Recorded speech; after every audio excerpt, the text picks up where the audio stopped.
Merry Christmas, by the way. Merry Christmas. And what a moment to start on, because we are now live and it is Rule Zero.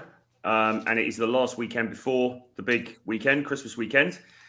And today we're going to be talking about 12 dating secrets of Christmas. But before we get into that, got a venerable panel of world-class gentlemen with me today. So let's just go around and see how everyone's doing. So first up is Paul from the Come On Man pod. How's it going, man? Are you good? I'm great, Troy. I'm excited for Christmas. Got all the presents. Looking very festive. Yeah. Hell yeah. Bullet Club. Too sweet. Very nice. Very nice. And joining us as well is Mr. John Fitch. How are you, sir? Yes. Looking like Jesus Christ himself. Yes, the hair's getting a little crazy. I got tired of the beard, and it's already coming back. But yeah, I'm trying to figure out what to do with the hair now. But things are good. It's chilly here in San Jose, but I got hot coffee, so I'm good. Nice. Good stuff. And Mr. Thor joining us from the gym. Thank you. I appreciate that. And, here we are in California, so I'll give you the traditional greetings down here in the South, which is a Merry Christmas and Happy Screw Year, gentlemen. So we'll get started with this. Very nice. Very good. Thank you for having me. No problem at all, man. No problem. So it's a while since we met now, isn't it? Because we met up earlier in the year when we were in Miami. But that was great. Now, yeah, we were at the conference of masculine excellence, and Troy and I met up there. A lot of the guys met up there. I think I met everybody on the panel in person except Ryan. We got to get together someday. So there's a long list of people that I owe a visit to. I guarantee you're on there. I'm working.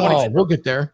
I put you on solo, Thor, because I just wanted to look in the background. Do you stream from the gym, or is that just the background? It looks pretty good, huh? Well, I invested in a new camera. The gym is actually 100% real.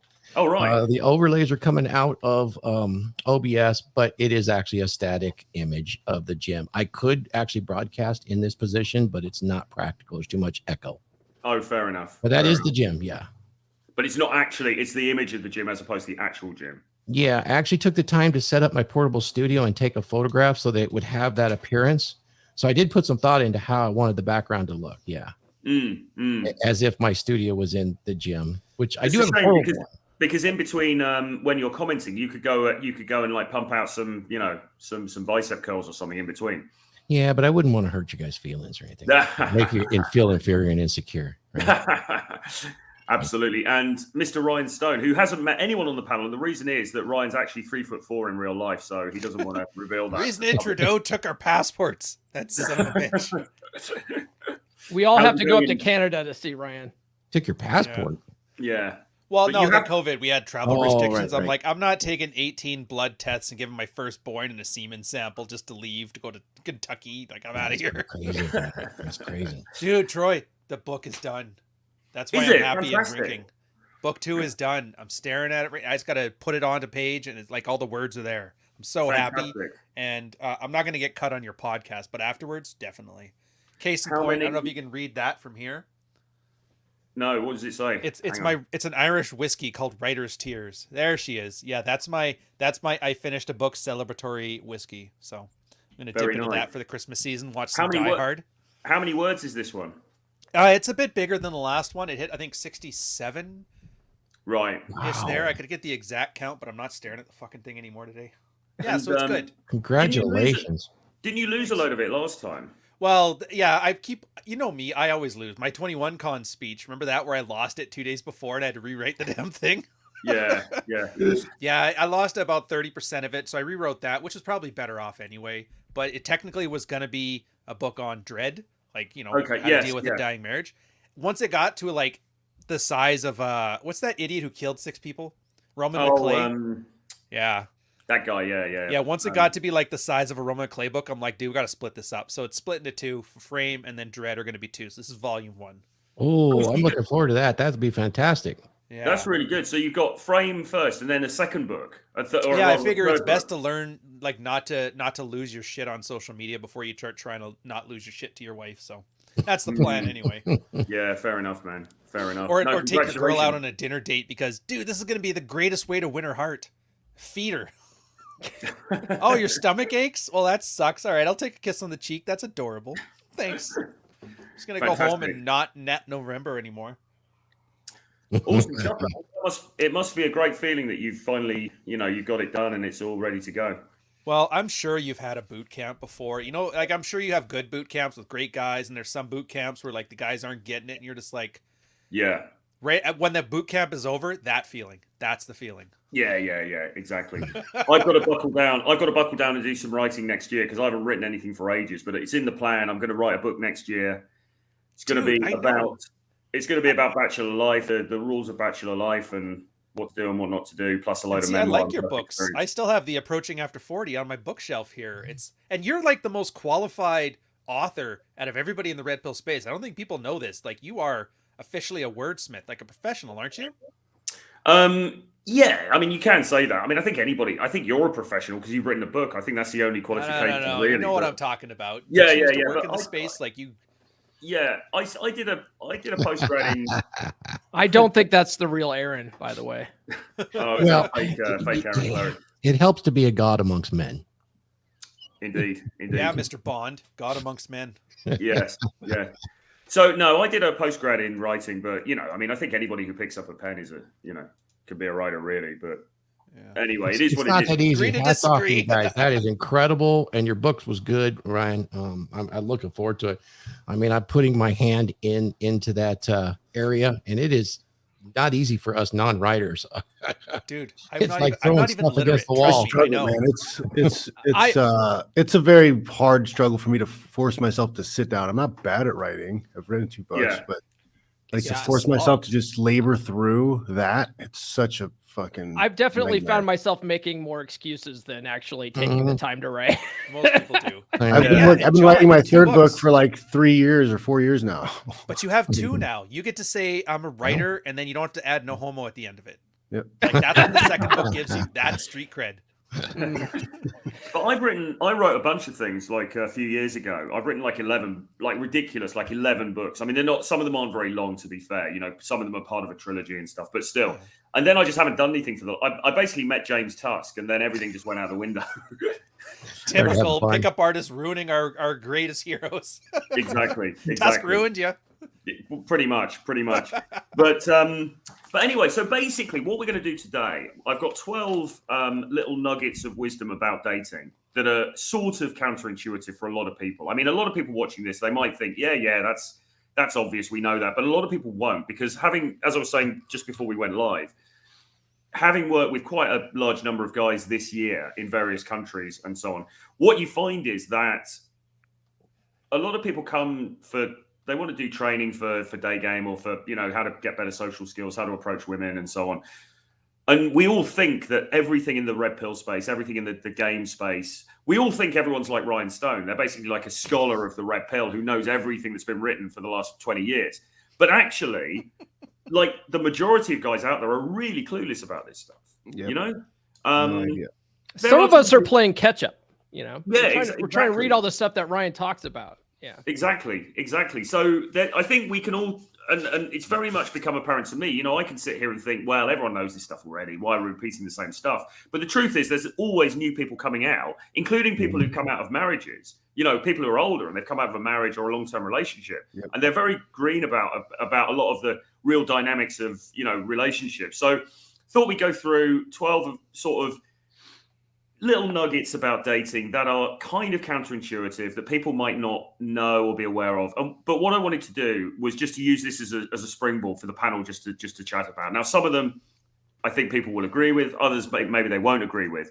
So I'm just going to put them out as starters for 10, and then we're going to have a bit of a chat about each one, and then move through the 12 if that works for everybody.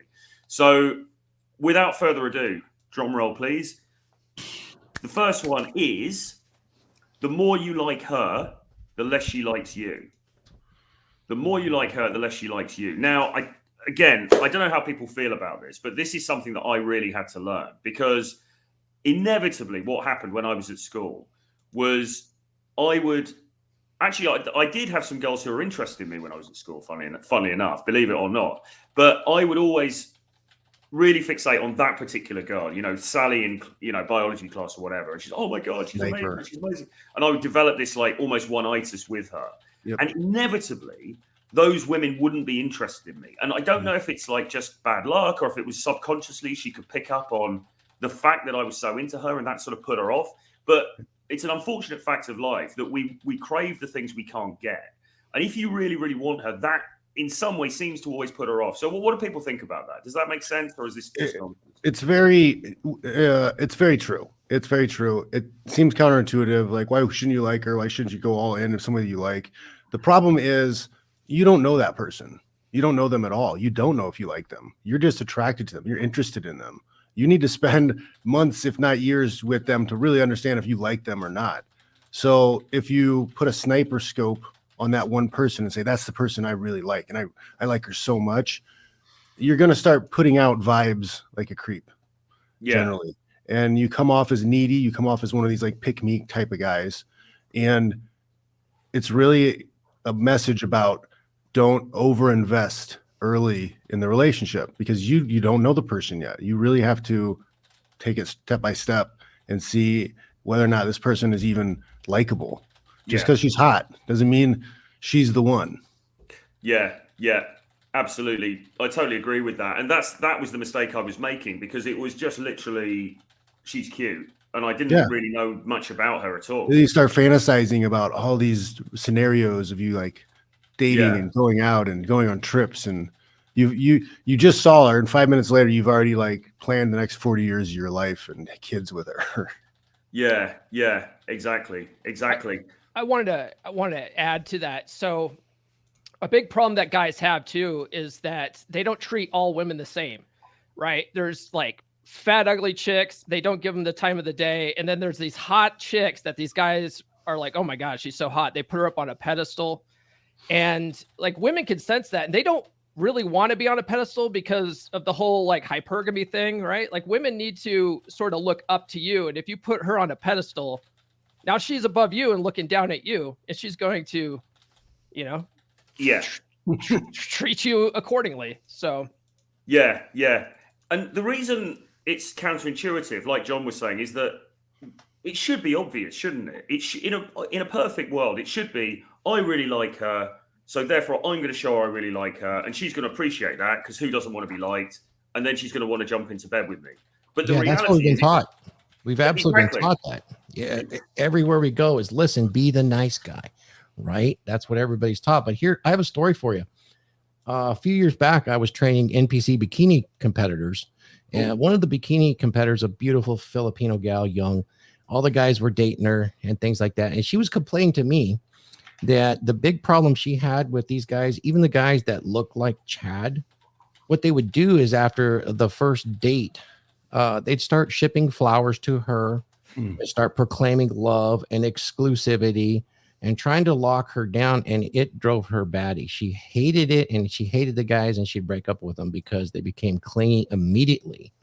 As soon as they started to, they'd become just infatuated with her. She was quite a beauty, but I think that might be an issue with some of the women. And it leads right into, this is so true, because this is the cardinal rule of all relationship, as Rollo has put out. In any relationship, the person with the most power is the one that needs the other the least. And that's quite a dynamic between people when they get into a relationship. And when you're just dating, believe it or not, it's the start of a relationship. So I found it really interesting that she had such trouble with the guys that would overinvest immediately, and the guys that did the best barely invested.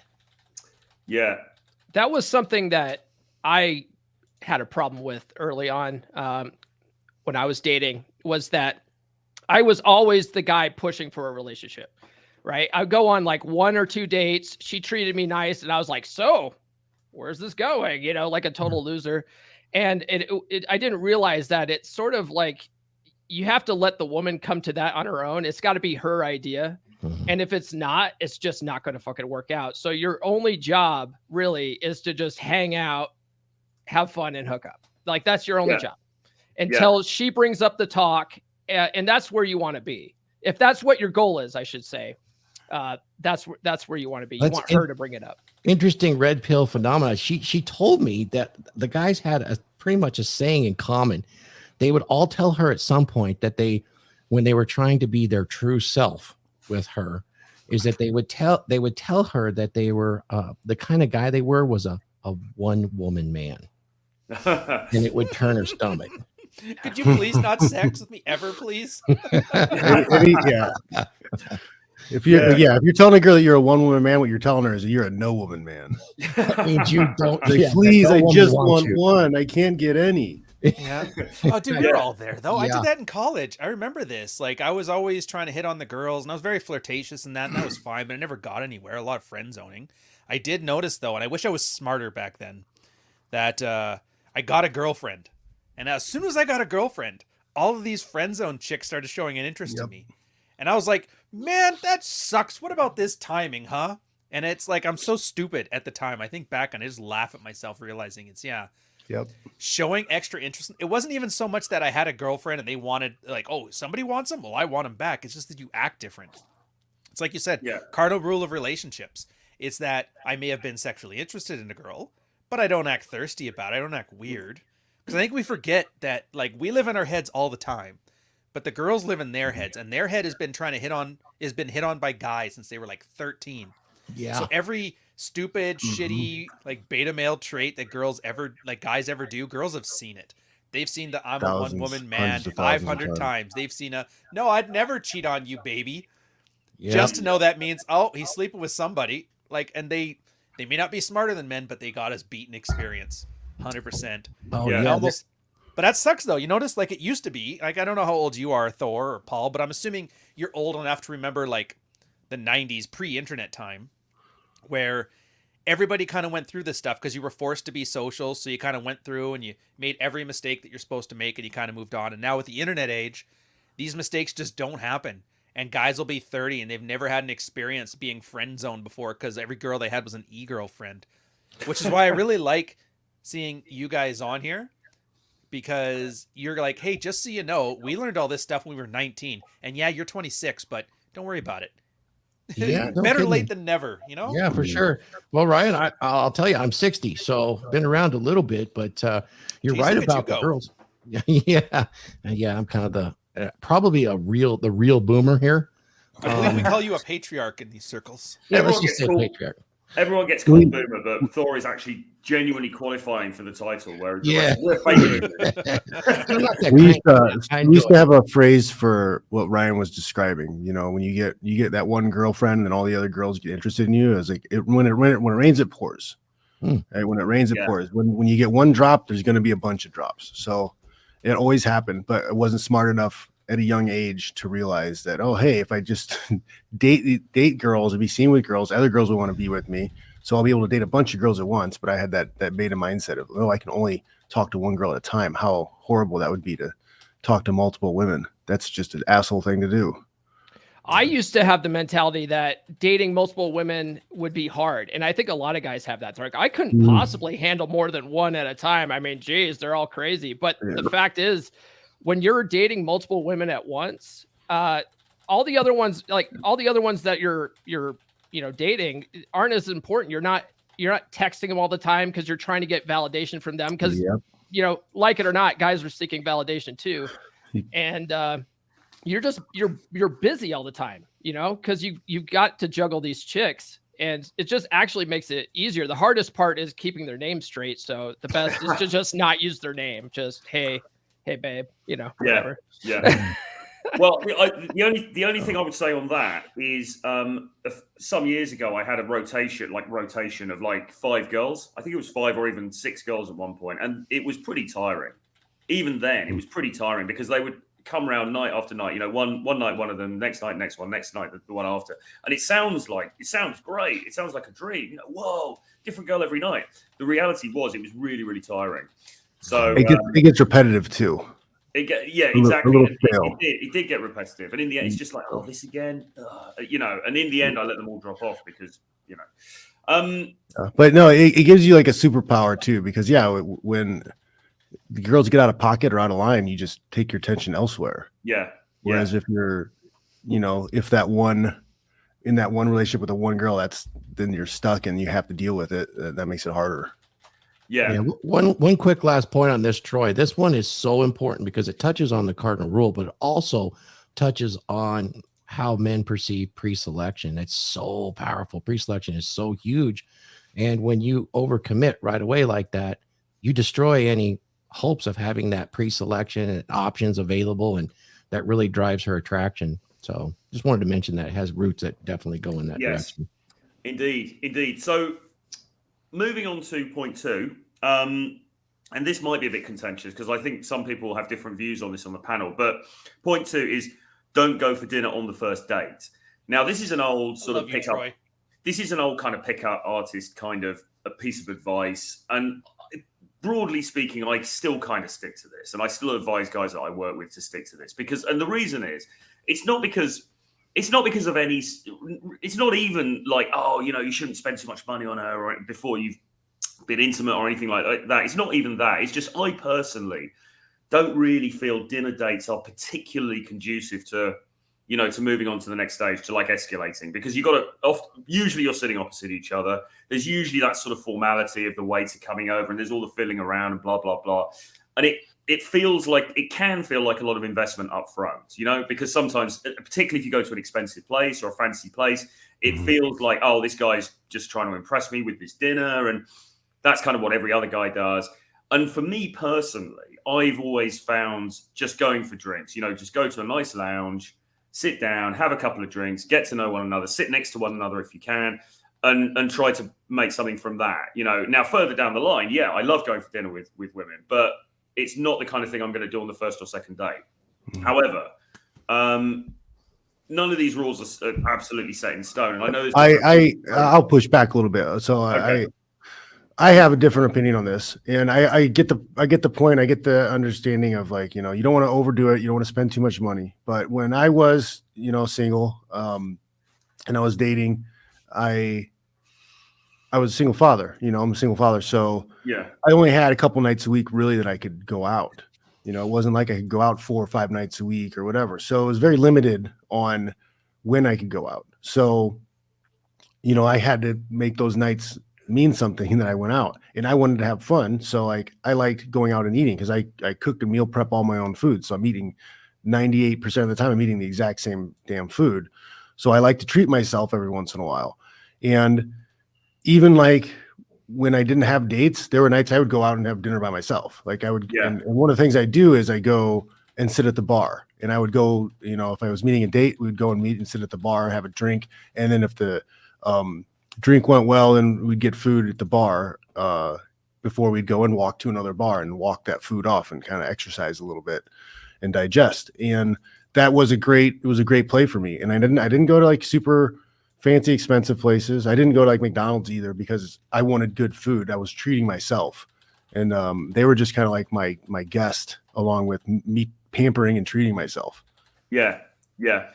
And look, I mean, to be fair, I do agree with that, because actually, like now I'm back in London, there are some pretty cool restaurants, and I quite like to check them out. And it's like, well, I mean, I can go on my own, but it would be quite nice just to take a girl with me. So yeah, I mean, and I think that's the important thing, because if you're doing it from your frame, if you're doing it because primarily you want to do it, and she's kind of coming along for the ride, I think that is another great trick with that is if you're going to some of the same places, like you're going to get to know some of the bartenders, you're going to get to know some of the servers.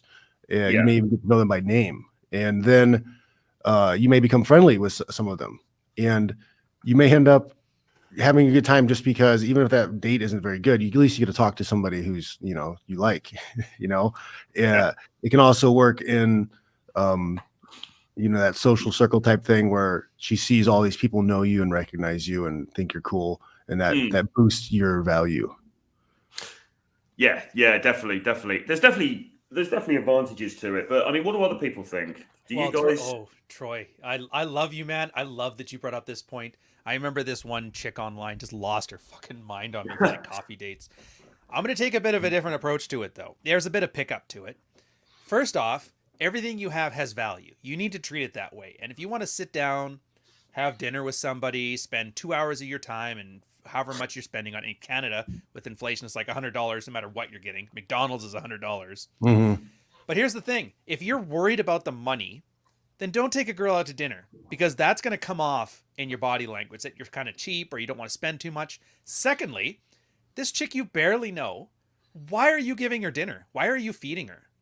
Start treating your shit like it has value. I don't know what you do for a living, But if it takes you 10 hours to earn $100, if it takes you 2 hours, if it takes you 10 minutes, if you're Tate Rich, it doesn't matter. Who is she to be worth more than that stuff you did to work for it, right? So take her out for a coffee. Secondly, girls hate pressure. They hate pressure. When you take them out to dinner, even if you're thinking, and let's face it, it's all about taking her out to dinner to get laid. That's what everybody's inferring, but nobody's really talking about. One, full stomachs don't get laid.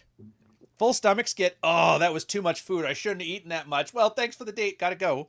People fuck when they're hungry. I don't mean, yeah, sorry about the swearing, Troy. Yeah. Even if you're married and in a relationship, I'm like, dudes, if you're planning a date night, if you're planning to go out for dinner, do not expect to get laid when you get home. You just won't. If you have to, before you even leave the house. Dinner's at 5. I'll see you in the bedroom at 4:39. You know? So that way it gets all that out of the way. You're separating sex from intimacy. Also the dinner date. Yeah, what if she's crazy? I remember when I was arguing with these chicks on Twitter, and look, it's for a job. I don't like doing it, but you guys need entertainment. The chick was like, well, you know what? Unlike you evil red pill guys, I can sit here quietly and calmly and like pleasantly spend time with somebody I don't like being with. I'm like, why would you waste somebody's time like that? If it's somebody you're not sexually attracted to, why are you on a 3-hour date where you're just sitting there playing nice? How about I don't waste your time and you don't waste my time? Nobody could argue that. So all they could do is call me a misogynist. But there's the other part of it too. But you see what I mean? It's not so much about do you take a girl out to dinner? It's about why are you doing anything? What has she done to earn dinner? I treat dinner as a reward, not a sex interview. But, absolutely.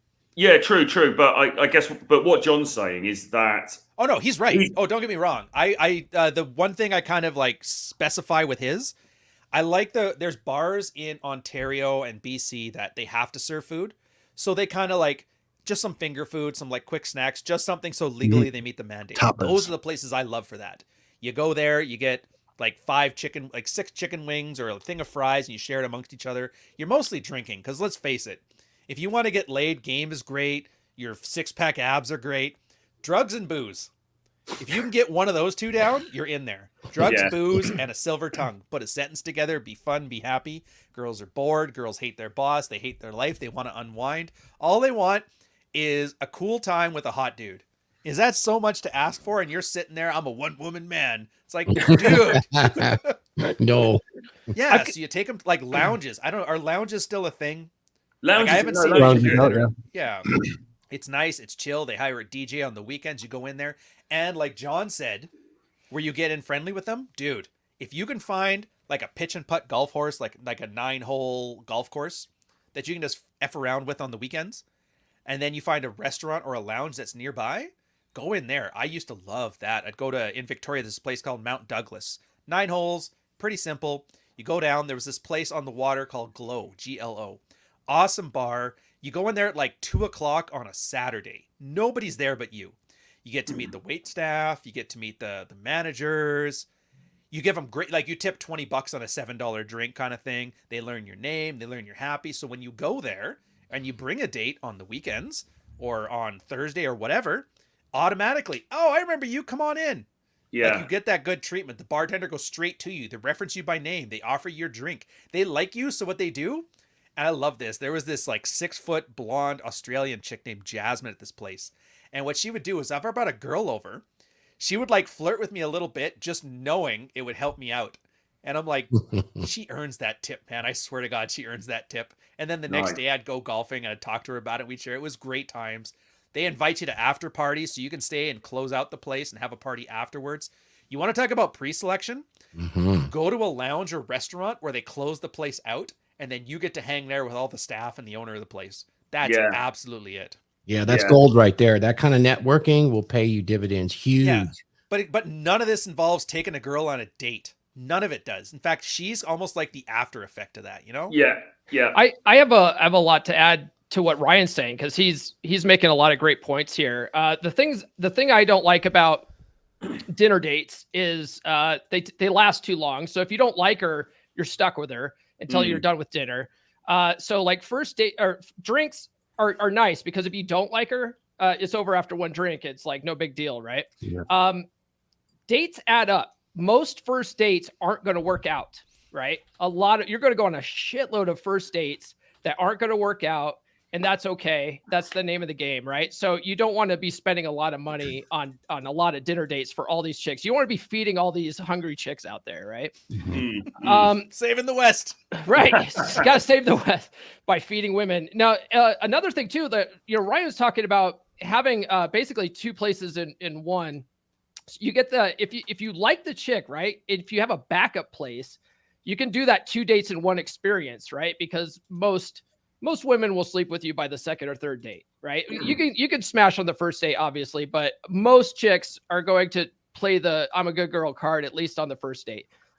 So if you take them to more places, more places in one night, it sort of mentally makes them feel like they've had 2 dates. So if you like her, you could, go to a place like Ryan said that has, finger foods, and if you like her, you could order some or whatever, chicken wings, and then take her to like a pool hall afterwards. And then you could play stuff like distraction pool where, okay, anything to distract each other from this shot. And then that gives you an excuse to touch them and getting close and blowing their ear and stuff. So, yeah, definitely. And one thing I will say too, there's a lot of guys that say go on coffee dates. I typically don't recommend coffee dates, although they are usually less expensive than alcohol, but that sort of puts out a friend vibe. And it's like, are you looking for friends or are you looking for a chick that you want to sleep with? Right. So, romantic activities in the evening is really where it's at.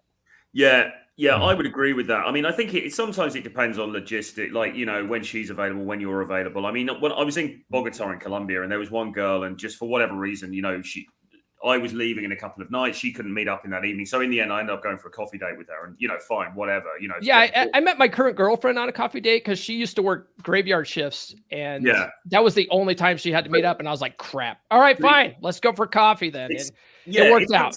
If that's the option, if that's the only option you've got, then do it, because but personally, and I think John MLD would disagree with this actually, because he used to speak up for coffee dates a lot, but I think it's like, it's not very sexy, is it? The middle of the daytime, sitting there drinking a flat white.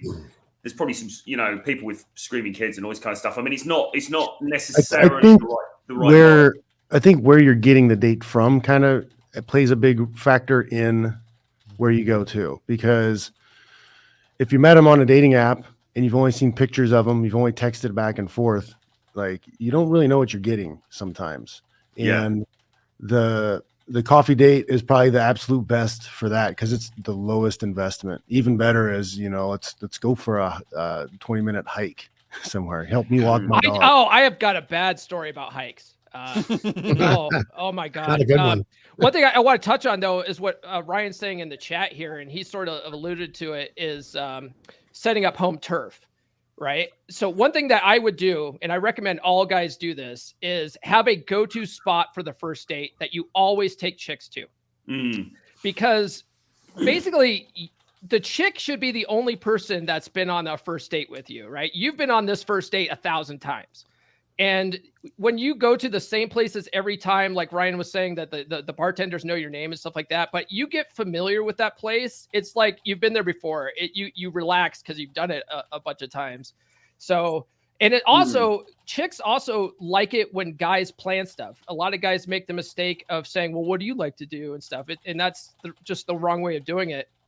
All you need to do is like ask them when they're free and then say, okay, meet me at this place at this time on this day. And they're like, all they have to do is say yes at that point. And it's like, if you already have places that you always take chicks to, it makes it so much easier for you. You don't even have to think about it. Yeah, indeed. I think that the home turf thing is really powerful. And actually that works for when you're meeting women as well. That used to be a good piece of advice. If you go to the same bar or you go to the same club or lounge bar every week, you become almost part of the furniture. You're very comfortable there. So much easier to approach, and you're very, very comfortable in that environment, and that's an advantage for pickup as well. I've seen guys get really successful doing what they want to do on a first date. For instance, here where the weather's really good, they've got rock climbing. If you enjoy that, that's always a good one because you get nice views. They got indoor skydiving. Miniature golf seems to be successful. Get that excuse to touch them, things like that. And if they don't like it and they leave, you can still have fun. Yeah. Bit of a shout out. Hatchet throwing's a fun one. Yeah. If you can trust her with a deadly weapon. There's a lot of those around now, and I really, really like that because I'm good at it. Bit of a shout out too. We talk about these like pickup routines and tips and tactics. This used to be called networking. This used to be called being like the pillar of the community. Yes. It's funny though, isn't it? We have to like theatrically create an environment where guys used to just naturally evolve. Yeah. It's so understated, but it's huge. Yeah. Shout out for hooker lounges as well. Somebody mentioned in the chat, shisha bars. I've been doing that. I've been doing that a bit. Not hooker like that. Hooker as in. I've been doing that over the last. There's lounges with hookers? No. Hookah. I've been going to shisha bars with lounges and stuff with girls for the last year or so, and it's an incredibly bad habit. I'm sure John will massively disapprove of it because it's really, really bad. It's like I keep reading different things whether shisha is as bad as smoking 200 cigarettes. Or if it's actually not as bad as smoking cigarettes because it goes through the water. But anyway. Well, I wonder if hookah's like a cigar. You don't really inhale all the smoke. Yeah. It's better because the coolness from the water was supposed to help filter out a lot of the like ash type stuff that causes the issues. Yeah. Plus, they don't have a lot of the additives like cigarettes do. Although I guess that Troy's heard both sides, so whatever. Yeah. Okay. Well, so I've always found that quite fun, and you can sort of sit close to the girl, and it's sort of it's quite a nice thing to do. Anyway, number 3 is text her less than she does. Okay, so now this is getting into the whole texting, messaging, DMs, whatever. And when I put this point, what I actually meant was, if you're in a text conversation with a woman, just open it up, have a look at it. And with that, you don't even have to read what's being said. Just look at how much text have you written compared to how much text has she written. And if you're writing massive big paragraphs and she's coming back with sort of one-liners, and then you're writing another massive paragraph, then something's going wrong. And this really comes down to what we've been alluding to already, which is, it's where is the power in this situation, right? Are you chasing her or is she chasing you? If it looks like you're like, oh my God, I've got to impress her, so I'm going to write a whole, massive paragraph. You're investing too much. It may seem like a small point, but it does make a difference. Mm-hmm. So what do people think about that? And also, I suppose you could also take it in the other way, which is text her less than she does. So if she's texting you, 3 times. I like to refer to this as mirror game, where you sort of match and mirror her investment level. So a big thing, like you said, just take a step back and look at it. Is her text bubbles smaller than yours? Like you want to be less, you want to put in that investment a little bit less. It's a lot of it's subconscious too, right? She's not sitting there looking at the text bubbles going, am I over investing here? It's like, she just sort of naturally picks that up. At least most women, I would say, do that. Another thing too, is you want to look at how fast she texts you back, right? Yeah. So let's say you're the kind of guy that immediately texts back as soon as you hear from her. It's like, that's the wrong way of handling it. You want to sort of look at that timestamp and go, man, it took her 15 minutes to get back to me or whatever, right? I have a Patreon client. He sent me a text the other day, and it looks like this chick took an entire day to get back to him, and then she invited him to go shopping with her, and I was like, he's like, what do I say? I go, well, first of all, don't fucking go shopping with her, because girlfriends go shopping with each other, like boyfriends don't. And I go, and look at this. It took her an entire day to get back to you. It's Friday night. I go, don't reply. Reply in the morning, and let her just wonder what you were doing, tonight that you couldn't get back to her. And so he's like, okay, yeah. So he just went to bed. He sent her a text in the morning saying, yeah, I'm not into shopping, but if you want to meet up later for drinks, let's do it. She had texted back right away after that. And she was like, I hear you. Let's not do that. Yeah, meet me at 6 or something. It was like, dude, there's a method to the madness here. Well, yeah. I mean, the point about the rhythm of the texting is really important as well, because yes, if she doesn't text back for 2 hours and then 2 minutes later you immediately text her, that looks too needy. That looks too keen and eager. So you basically want to mirror her time scale. Having said that, it depends on if it's a logistical situation, like you're meeting her that night and she's taken 2 hours to reply, but you've got to meet her in 35 minutes time, then obviously you're going to have to message her back immediately. But in the main, you want to be sort of mirroring what she's doing. And if anything, being slightly less available than she is. It's a bit of a game. I guess they call it game, right? One thing I want to add, I'm sorry. Yeah, we do call it a game. And a lot of guys look at it like, oh, I don't want to play games. Like, that's messed up. That's manipulation. But but and Ryan talks about that a lot. But the thing about this, I think the biggest thing that a lot of guys don't realize is you're sort of learning to set good habits and break bad habits, right? So if you're the kind of guy that texts back right away, that's a bad habit. You just need to figure out a way to break that. And I used to, in general, not just with women. Yeah. And I used to like to play this mirror game because it taught me to just not be so needy when it came to texting. I would, instead of texting back right away, I'd reach for the timer app and set a time, like 20 minutes. I'll text her back in 20 minutes.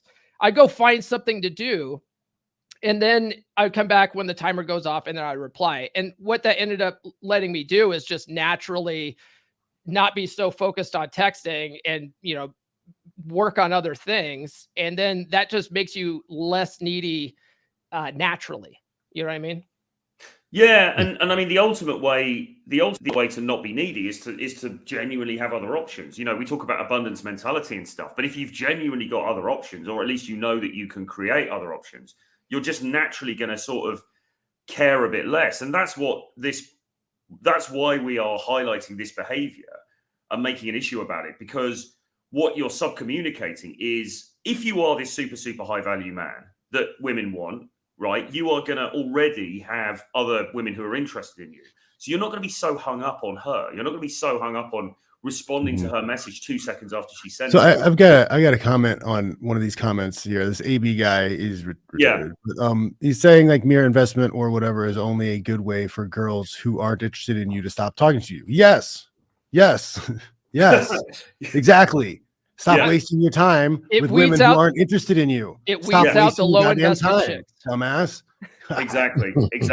And then he's saying you can't persuade a girl to like you by saying less. Well, true, but you're not going to persuade. You can get rid of a girl who's wasting your time. Yeah. A lot of this stuff too. Yeah, it's not about trying. It's not about convincing her. I'm not going to trick her into liking me. It's like, does this girl have actual genuine attraction to me? Does she desire me? Does she want to be around me? Yeah, you're testing the waters. You're putting the bait on the hook, and if she takes it, she takes it. If she doesn't, she doesn't. And this is letting you know not to keep putting that damn bait in the water or keep fishing in that same spot. Move on. She's not the one. There are so many other women out there who are available. Move on. Exactly. That's what it's about.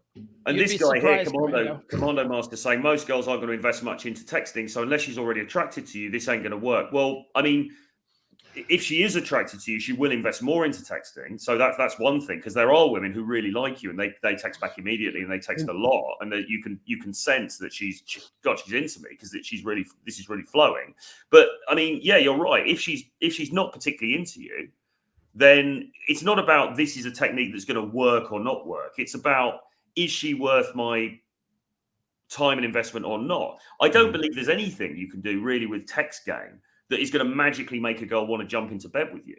I mean, most of this is all about what happened on the first meeting anyway. Or I suppose if you met her on, social, like Tinder or whatever, it's to do with how much she's attracted to you, given your photos and the original conversation you've got. But look, I mean, you're not going to do some crazy magic trick on text that's suddenly going to turn it round. Yeah.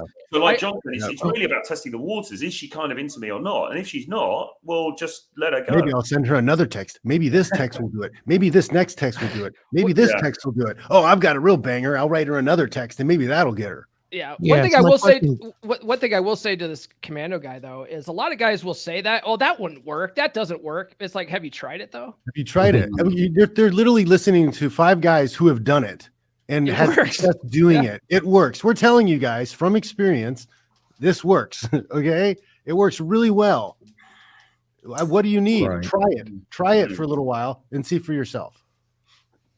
So I got a question about you can't sleep with a girl on text. So get her off text as soon as possible.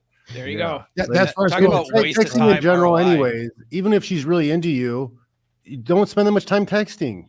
Like Ryan said it before. It's like for logistics, you're setting up where you're meeting. There you go. You shouldn't be messaging back and forth all the time. Like set the date and then get off the phone. Yes. 100%. Live your life. Get off the phone. Although the only exception to that I would say is if you're doing like a longer term play. So if you're in a different city, because sometimes I'm texting a girl and she's not even in the same country and I'm not going to see her for a few weeks or whatever. So you've got to kind of keep it warm. You've got to keep the ball in play. You're watering your plants. but you can't, and that's a different skill set in itself, because you want to keep the vibe there, but you can't be all over her all the time. So that requires, and when I'm doing that, what I tend to do is, and this is actually something that Tom Torero first actually showed me, which is you can send all kinds of things. You don't have to send her these really logical messages like, oh, how are you today? I'm very good. You can send her videos, you can send her memes.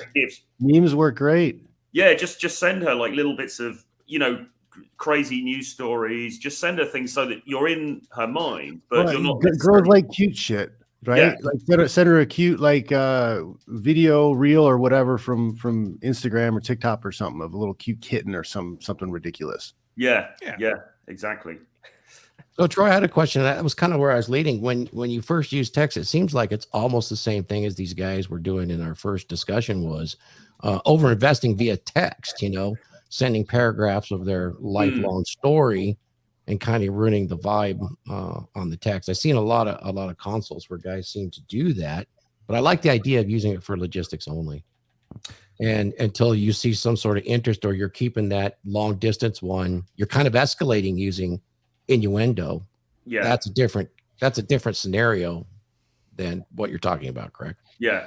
There's two scenarios, because if it's a scenario you met her on Monday and you want to get her out on a date on Wednesday, that's one thing, and it should be pretty brief and it's about logistics. If it's that you're not going to be able to see her for a period of time, or maybe you've already slept with her and you're not going to see her for another week or something, then it's about keeping the vibe there, but without being super logical and super sending blocks of text. Mm-hmm. Paul, Apex Mindset, has joined us. How are you, sir? Good. A little busy morning, as you can see from my bathrobe. So I apologize for being late. I have a few dead chicks in the bedroom, so I'll be hiding the bodies later. I'm here to talk to you guys. All right. Did I overtext them? No, I'm just kidding.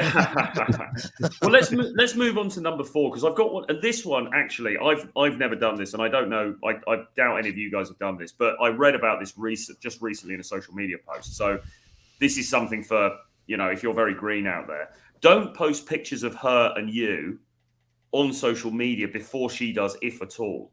So, I mean, I would never do this anyway, but apparently there are guys out there who, they get a girl and, she's their girlfriend and they're super excited about it and they're really into her. And then they start posting pictures on their social media, either of her or of them together, and going, oh, look at us, oh, blah, blah, blah.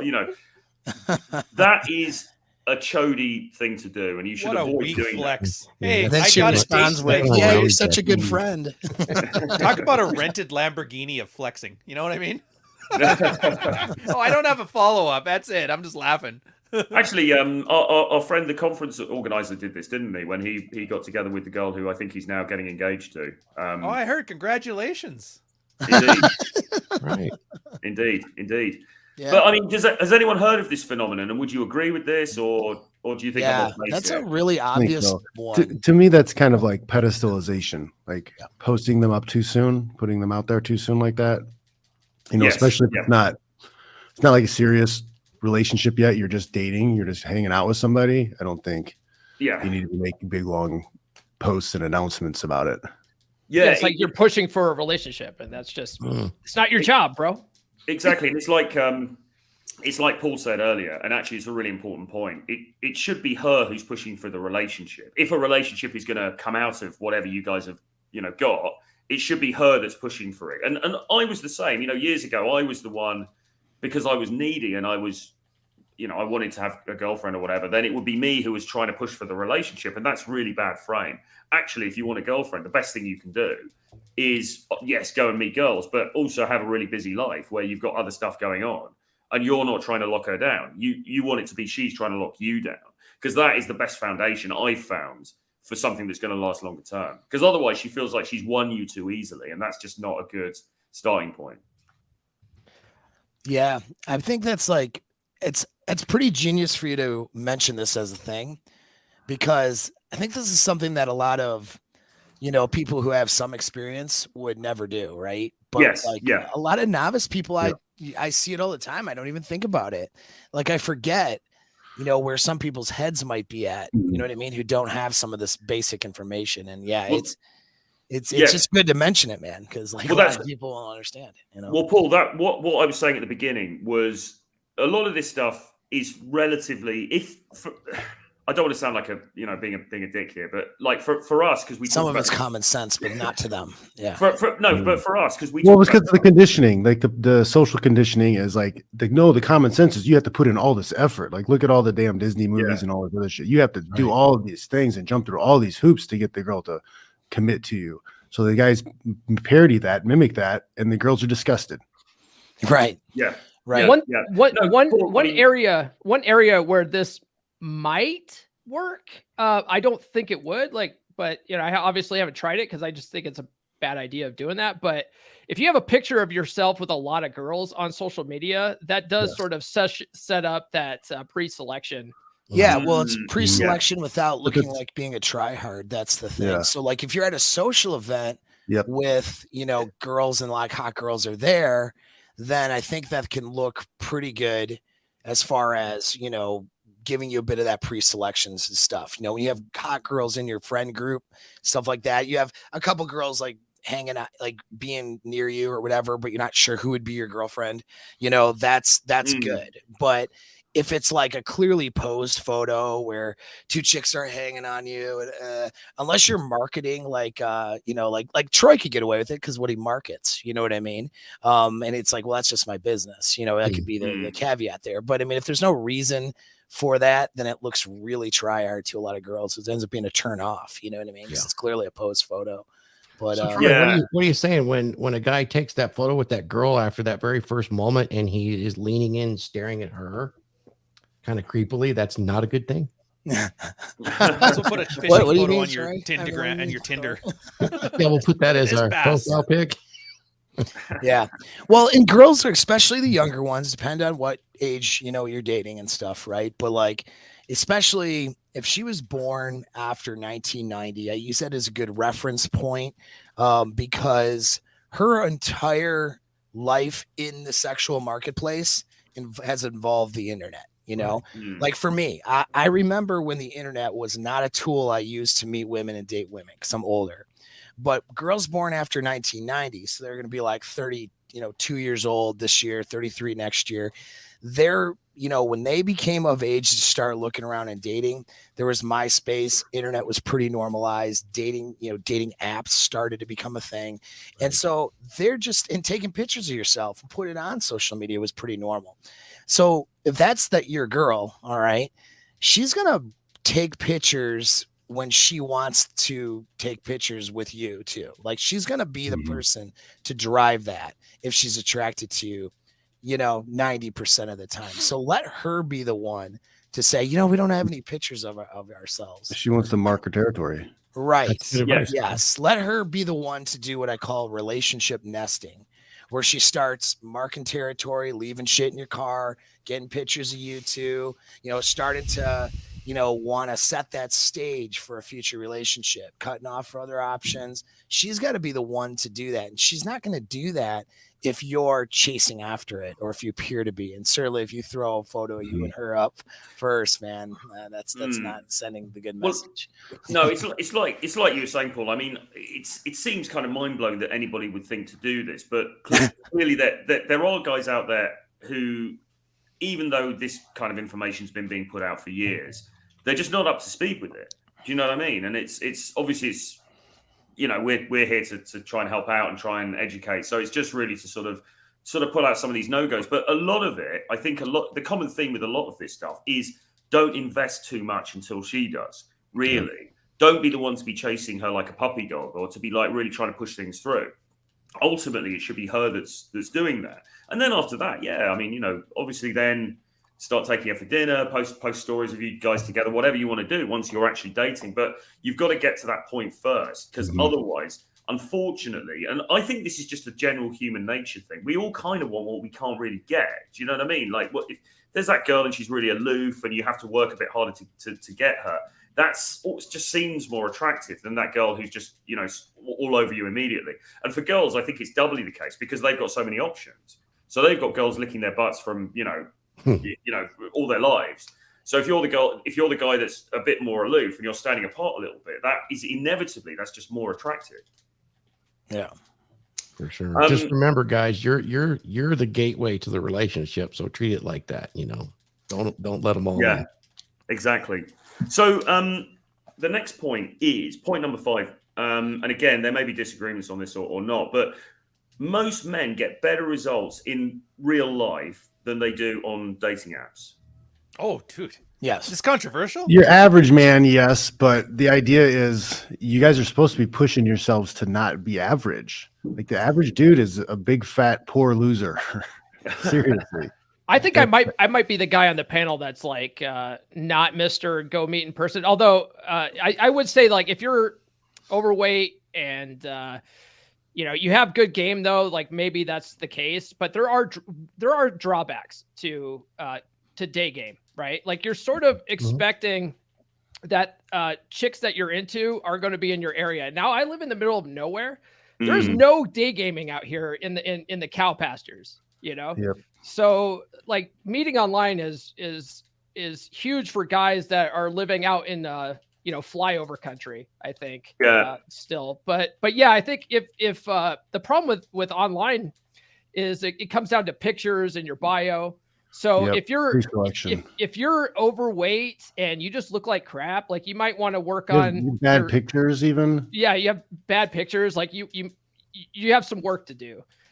Whereas in person, you can show all your faculties and like, your charisma and your body language and stuff like that. So there's a benefit there, but I still think that like online it's the most efficient way of meeting people in general, but women, because you could cast a wider net, with online. So much wider. True. John, you're mainly online, aren't you? When I was dating, When I was dating, I've been with my girl for a year, committed more than a year. But when I was dating, like again, as a single dad, like I kind of needed that because I only had limited nights that I could go out, and I didn't want to waste time chasing girls around and trying to open girls, out, downtown at the bars and stuff like that. It was better for me to do pre-selection, find girls that I was interested in, and set up the date ahead of time. And then a lot of times, when I lived downtown and I was able to do this, like I took girls on dates at a number of different places, the same places that I liked, and I knew people and whatever. And every once in a while, I wouldn't have things just didn't work out. I got ghosted or stood up or whatever, and I still had my night by myself to do something. So I would still go out by myself and I would still hit up those places. But because I've been to those places so many times with dates, there's other girls there that are interested because they're like, who's this guy who's getting all these dates? Yeah. So here's the thing about the dating apps and stuff like that is a lot of a guy's biggest, thing that he does to limit himself was the dating game or his relationships or success is ego protection.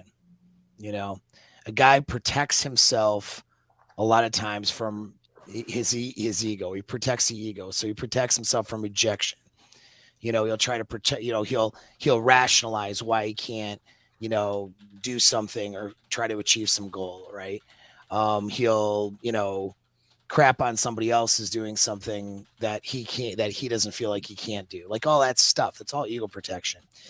And so dating apps are a good source of women, especially like, in John's case, like, right. Like, time limited, but here's the thing. A lot of guys have their game isn't good and their way that they interact with women isn't necessarily attractive.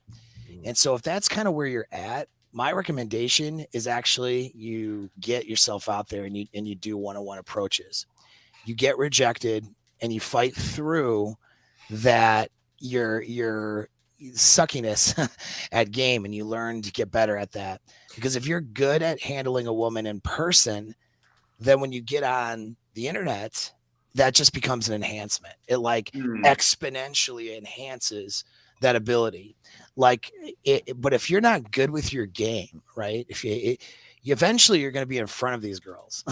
Eventually it's going to go from the internet to a meetup, right? Yeah. And you're going to, guys are going to fail and struggle with that after dealing with the algorithms, and most guys are not in the top, 4% that girls are just jumping into bed with 10%. You know what I mean? Like it narrows when guys don't max their profiles. That's another thing. Like you're either going to max your profile or you're not going to get the results. And so guys have to be able to max their profiles and interact with women via text game to get them out. Well, if their in-person game is good, the text game is a little bit easier to transition into.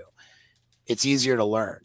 If a guy's can't interact and banter with a girl, his text game now is going to probably suffer. And I've seen, like, on the other side from girls I've been with, like the shit messages that these girls get from these guys. It's unbelievable. Now that's the good news is the bar is not that high for you to seem attractive.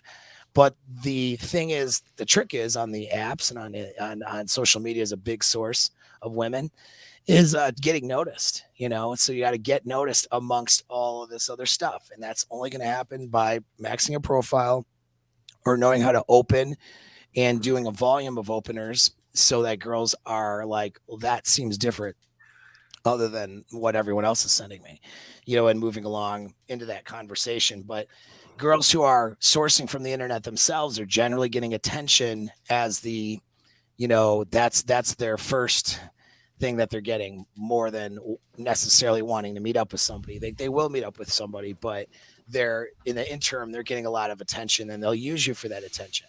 So you have to have some game and calibration to successfully and repeatedly, and I'm not talking about a one-off here, one-off there, but to repeatedly get results. I can get dates once a week, no problem, through the internet. Like, you have to know how to talk to women when you do that. And so Paul, podcast Paul and John Fitch, you guys had an idea, like probably more than what you give yourselves credits for, on how to talk and interact with women and be attracted to women.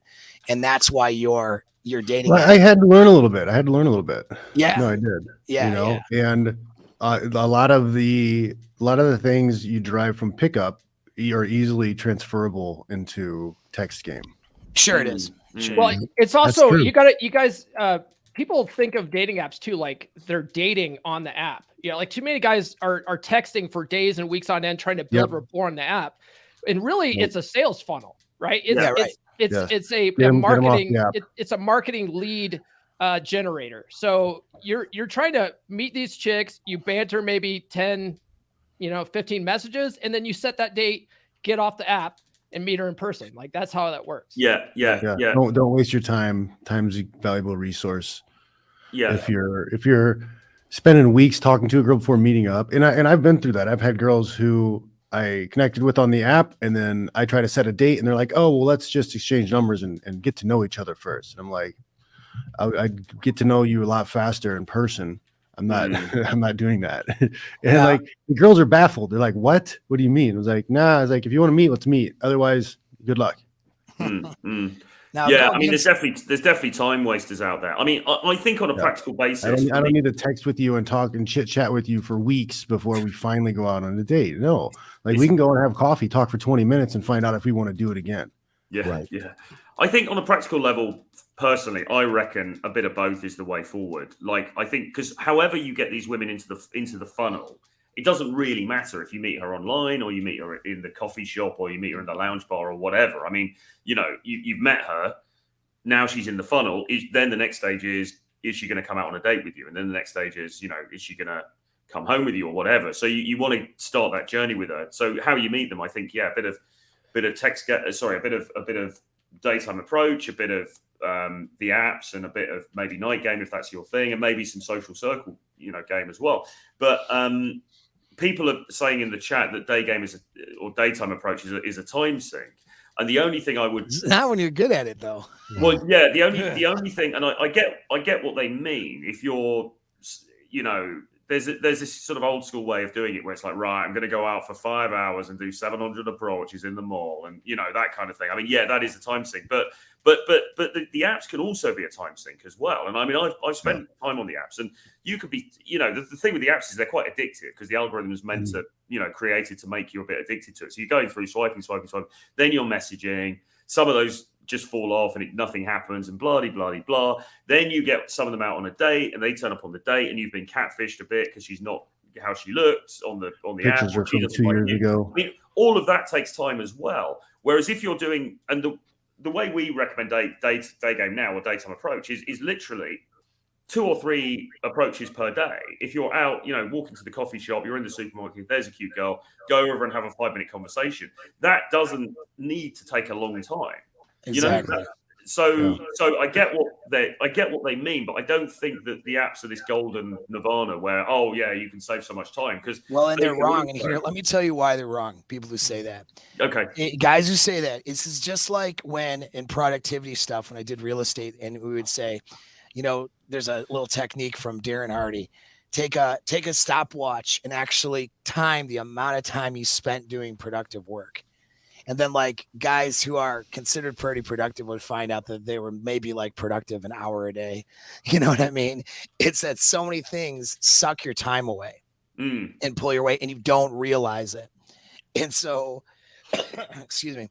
So like they don't realize how much time they're spending setting their app up, right? Scrolling, swiping, conversation here, conversation. If they set a timer to that, they would find that the amount of time they spend is a lot more than they realize. You know what I mean? Now, granted, they're able to do it from the comfort of their home or their office or whatever, right? Wherever they're at. But they're spending and putting a lot of time into that, and they don't understand how much time they're putting into that. If they were to time it and then say, how many dates am I getting versus this time versus again, you have to have some skill here, but being just approaching women when you see them and then closing them, like you're going to have a lot better results every time. Every time the guys can get better results in person. Because guys think of day game too. They think of like hanging out at a mall for 3 hours a day, trying to just, assault random women. Yeah. It's not like that. You just go out and go about your day. Like if you work, let's say from home a few days a week, make that a coffee shop or a cafe or something like that, for parts of that day. And when you see that where there's being there's traffic of people coming in and out. And when you see a hot girl, you just open, bam, like that. Yeah.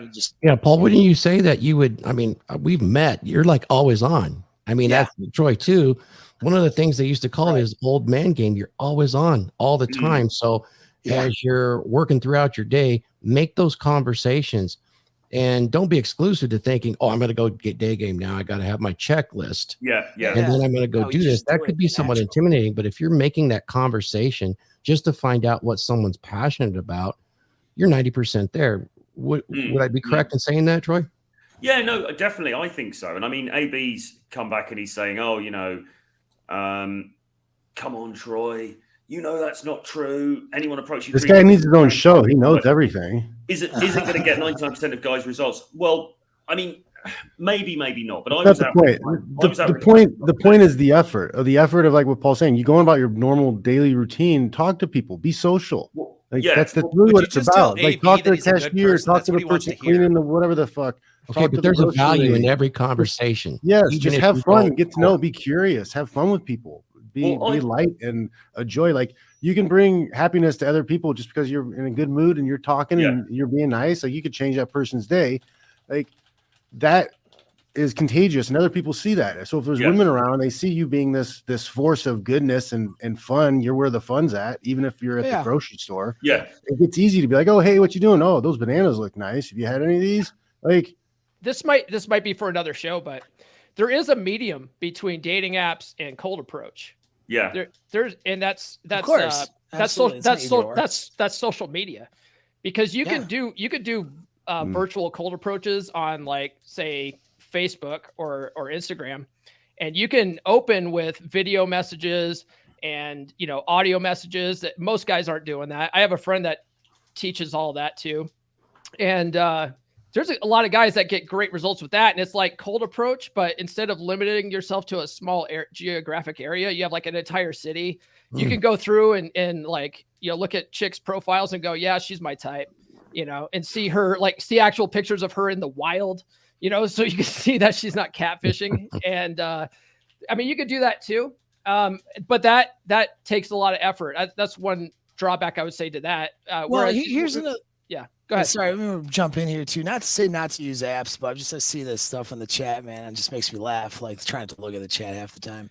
But it's like, no, dude, like you guys have limits in your brain. Like you're not right. You're fucking wrong. And that's the way it is. I'm telling you, you're fucking wrong because I know it. Because I train guys to go out here and do this of various different sexual levels of sexual market value. So does Troy. It's like you mitigate your lack of physical attractiveness, if that's an issue, with in-person approaches and game and knowing how to do that. And it's not the same for everybody. The guy who's a, Calvin Klein looking model is going to get away with a lot more stuff than maybe a guy who's a 5. But a guy who's a 5 is not it, like in physical attractiveness. He could be a 7 because of his behavior, his money, his status, how he approaches and seduces women. Well, I'll tell you, man, like a lot of sales guys actually, like remember back in the day, would get hotter women, not just because of their money, because they knew how to talk to them. They knew how to approach. And that's something that on an app, you're competing with all of these other people and distractions. When you approach a girl, she has no choice but to deal with you.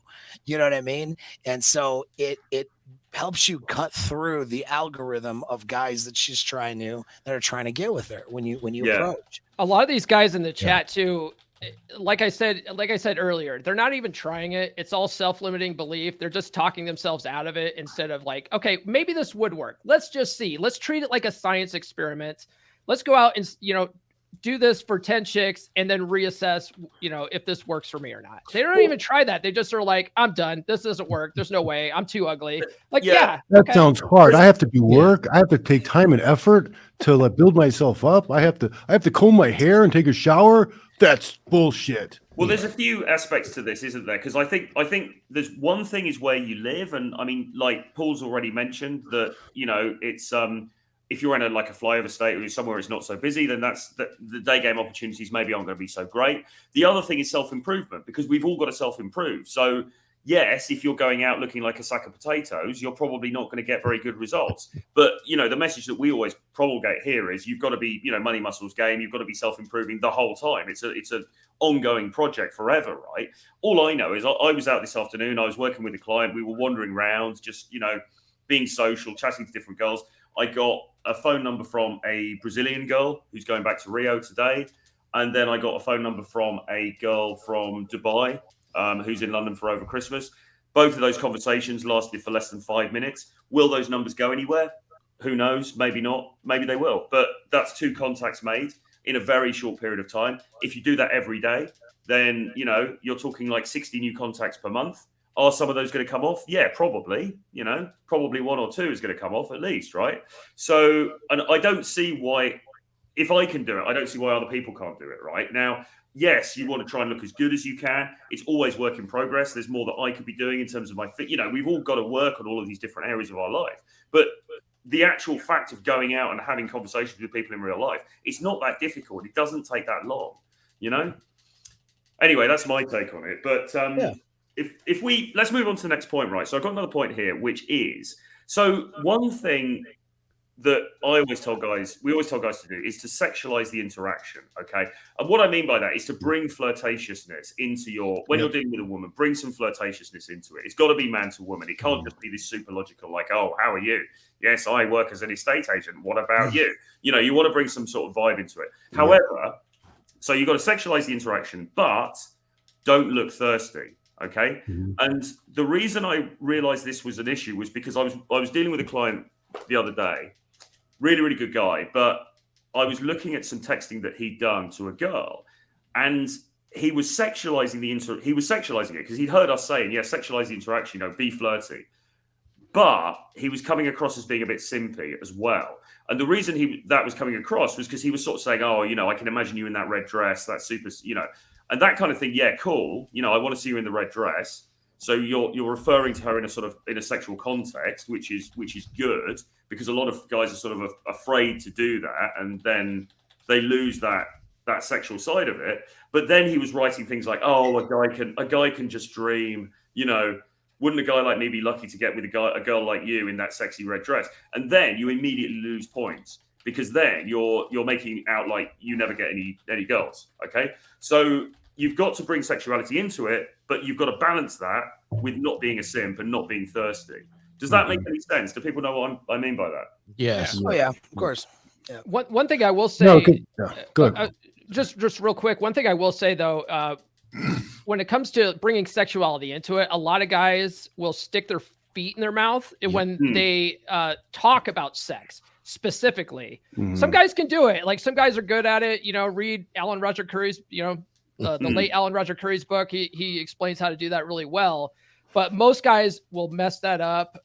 So I would say you could do it in a way where like, you touch her a little bit, lower back type stuff. You tease her a little bit. You treat her like a, bratty little sister, they say.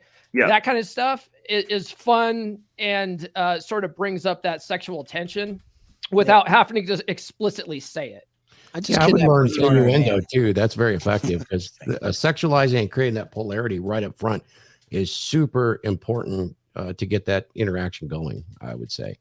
But a lot of guys definitely step on their own pee-pee because they say, oh, I need to sexualize it. I just throw it out there. And this is where learning conversation becomes really important so that you develop that social acuity so that you're able to ask questions that might have more than one or two meanings. And two of those meanings are sexual and one is not. So if you get good at it, it's more like a chess game that you can do. Yep. And you'll lead them. You're actually leading them to an assumption. And believe it or not, all these gals, all of them, and I love it, have a beautiful hamster wheel, which you can spin pretty easily. And it goes in the right direction. It works really well for you. Yes. So true. Well, the key is to get, I think, what guys want to think about is to get her in the fantasy part of her brain or imagination, And so it starts off in a conversation. There's curiosity. So I have a formula more or less. It's on YouTube for free, but it's just like, you want to build curiosity, in the beginning. So that's where she could be invested like already and think you're cute, but she's got to wonder about you a bit in order to have a conversation. She's got to have some curiosity to begin with. And so from curiosity, then you build some investment, Either you're striking on a topic of conversation that's interesting enough to her where she'd want to talk about that, and then within those topics, you're going a little bit deeper, do you know what I mean, into motivations and emotions. And so when you strike on those motivations and emotions, then you can steer it even and getting into the imagination or the fantasy part of her brain, so that's where the joking and the banter and the sexualizing can come. Because sexualization and seduction happens in the mind. It happens in the fantasy and the imagination. You know what I mean? It's not just even touching a girl lightly or something. Even if the way you shake, like you introduce her, she shakes your hand, how you shake her hand in a way that's firm but attractive and not creepy. Like, it's just a small thing. Like if I shake a girl's hand, like it's like my hand will shake her hand normal. I'll put my other hand over it. You know what I mean? And just kind of give it a little squeeze like that and eye contact. Just that small thing puts her in imagination of what my hands might do to her. You know what I mean? Just like that small thing. It's just like a little thing. And so all of these things where seduction is happening, it's happening up in here. And so when you joke around and, and make like funny comments, that obviously humor happens also in the imagination too. And so you can use that humor, maybe be like, well, let's go commit some crimes tonight. I need a getaway driver, shit like that, playing little games like that. You're not really going to go commit a crime and she's going to be the getaway driver, but it puts her in the imagination part, and that going back and forth, that little bit of banter is where sexualization can very easily happen too. Do you know what I mean? Like, yes. So, I mean, that's just a little basic formula for you guys who are looking at it. And that's how you do it without being creepy. You don't do it through compliments. You know what I mean? It's like, you don't sit here and go, like, your sexualization isn't like, damn, like, look at that fat ass, like that's not generally going to work for you. Although, direct game can, but yeah. Yeah. I mean, eye contact, like you mentioned, is really, really powerful as well. When you're meeting in real life, eye contact can do a lot of the work for you, and you don't even need to say a lot of this stuff. But it's just that fine balance between, yes, I'm sexually attracted to you. Yes, this is a sort of man to woman thing. But at the same time, I'm not super thirsty. Like I haven't seen a woman for 20 years, right? You've got to strike that balance. And that I think can be quite tricky for guys sometimes. It's going to take some work and some calibration to not overdo it. Yeah. But you have to sexualize it on some level, because otherwise you end up just being a girlfriend to her. And you're not somebody she's viewing as a possible sexual partner. You're just a friend. You're a guy friend who she really views as a girlfriend. Yeah. Are you looking to be friends, or are you looking to fuck? And I know this from experience. Like when I was young, teens in college and stuff, trying to be like the nice guy, and she's a good girl, so I'm not gonna like try to do anything because and then you end up losing the girl because really all she wanted you to do was like throw her down on the ground and rip her clothes off. Like she didn't even want to date. She just like, you put that in your head that, she's a good girl. Good girls don't do that type of stuff. So I'm not gonna sexualize things.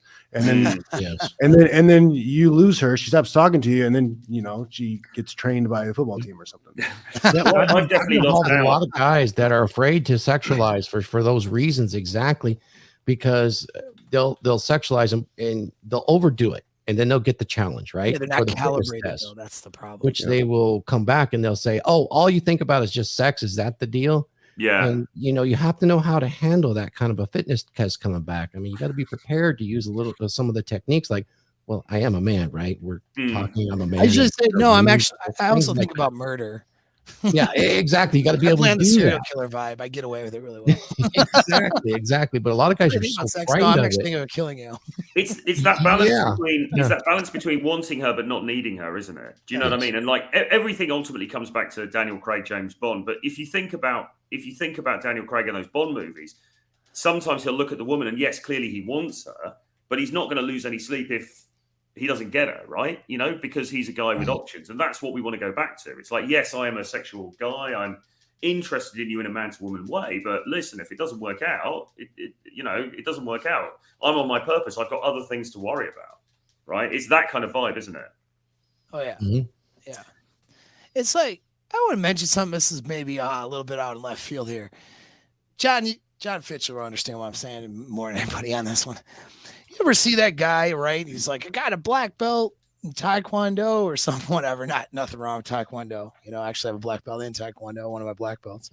And he's like, he thinks his martial arts experience is awesome. And then he just gets like his ass kicked, right? Like he just gets his ass kicked at the bar and something happens. And instead of realizing that, he just got bested that day and that his skills are maybe not where he would like to think that they are at, instead of recognizing that and maybe seeking out a different instructor or, trying to go back and do some other training, he ends up sitting back giving all the excuses as to why he lost that fight and how things just aren't like they are supposed to be. Well, that's what's going on with a lot of the people in the chat right now who are bitching about day game. Listen, I don't care who taught you how to day game in the 1990s or 2000s or whatever, or whatever you learned. There are people out there that are doing it and doing it very successfully. And they're not necessarily this avatar of the alpha male that are being successful at it. I don't feel like I'm much of an avatar, but if you think that I am, there's other people that are not me that are doing it really well. Everybody on this panel has day gamed.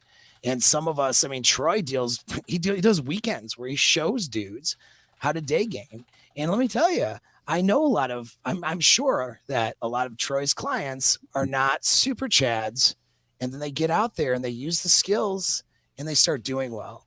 So if you don't want a day game, that's fine. But if you're not getting the results, it's because you suck. Just like if the guy gets kicked at the bar, it's because he sucked that day, and you just got to go back to training and learning and doing stuff. But shitting on everybody else, who's successful at it it's like going to your first jiu-jitsu class and you can't do the arm bar escape. Yeah. And you're like, oh, that technique's garbage. All the white belts are the ones who cheerleaded the most. It's garbage. Don't ever do that. It's your first freaking day. You suck at it. Yeah. You suck at it. Practice. You got to take a lot of practices and get submitted a bunch of times, get embarrassed a bunch of times, feel like a piece of shit a bunch of times. And then guess what? You'll level up and you'll figure out how to do it right. A good thing I would say for a lot of these guys is to join some kind of men's group, you know, and a lot of these guys on the panel have their own, you know, men's groups, but you can find groups on Facebook for free if you want, and go on dates. And then at the end of the date, you know, take a video recording of what worked, what didn't, you know, what you could, you realize that you could do better, and post that. And then people could talk about it and say, hey, you might try this next time or whatever. Swap notes, like Ryan says in the chat, and you'll get better. I said many things in the chat. Yep. Right? It's pretty funny. Definitely got to get the reps in. And for the guys in the chat, well, Ryan, you know the next thing they're going to say, they only go after 9s and 10s, right? Yeah, That's well, I mean, but excuse. that's like bare minimum. Like, just go out. If you're not getting the results you want right now, practice and evaluate. You know, treat it like a science experiment. It's really not that hard to do. But a lot of guys just don't want to put that kind of effort in. Yeah, no, for sure. I mean, it's not an easy road, definitely. No one's saying going out and doing day game or any kind of approaching really is easy. I mean, it really isn't, unless you just happen to be, I don't know, magically in that top 1% or something like that. But for most guys, it's hard and there is a lot of rejection. But guess what? I mean, what's the alternative, right? You're going to sit here and complain on the internet and somebody's in the chat on somebody's, you know, live stream. I mean, well, is that really the best solution? Is that really the best way to spend these few decades that we've got on this planet? You know, it's ego protection, man. You know, yeah, they can't handle. Like, I mean, and John, like, MLDs will give you some if he tells you about my Miami trip. You know, like when I went to Miami, I was getting other dudes laid. Like everybody was getting laid, dude. Because I was pulling people. I mean, it's like we're going to this bar, whatever, night game, like. I'm pulling girls over, you know what I mean? We had, wherever we went, we had girls with us, and he'll tell you, you know, he'll back me up on that. And it's not, and I'm not like, again, I don't look terrible, but I'm not, you know, I'm not like super status in Miami. I'm a nobody, you know, but it's just me. It's just the ability to go engage with people, spark that emotion and pull them in, you know? And I mean, for whenever I was decided to get laid in Miami, I had selection, and it was going to be whoever I wanted, you know, at that point within that selection. And I had a pretty good selection. And so it's a skill set, man. And you just got to learn. It's like anything else. Yeah. And you may not understand it because, you know, if you're not getting the results, but you got to get around somebody who does and who understands the skill set, knows how to train and teach that skill set. I think one thing too, a lot of guys don't do right is they try to just date game girls, right? Like they go up and they're just like, they're looking at specifically hitting on women, which is good. I mean, that's your end goal, but you need to get good at just talking to everybody. Like that's really what it is. Talk to everybody wherever you go. It doesn't matter if they're fat, ugly, old, if they're a dude, if it's someone's dog, like get in the habit of being social. And you're going to be socially calibrated for this stuff. Oh, yeah. Right. Yeah. And that's absolutely the name of the game. You know what it is? People, too, I'm just going to throw this out there. People need to get out of their own heads. So when you're not ego protecting and you don't care about your own ego, you know, and you're just interested in making the social connection, you can connect with these people. You can figure out what her motivations are. You know, let me give you a crazy example. So my girlfriend, all right, she's pretty hot. And she's, I mean, she's like, you guys have seen the pitch. You go to whatever. She's very, very, very attractive. And she's also 20 years younger than me. All right. Now, when we started talking, we found each other via social media. So I broke rules with her that I might tell guys generally to follow. Right. Yeah. I ended up talking with her for about 3 weeks before we met up. All right. It's a lot of texting. Yeah. Whoa, bro. You're not supposed to do that. Everybody not supposed to. Now she's also in a full power exchange relationship with me.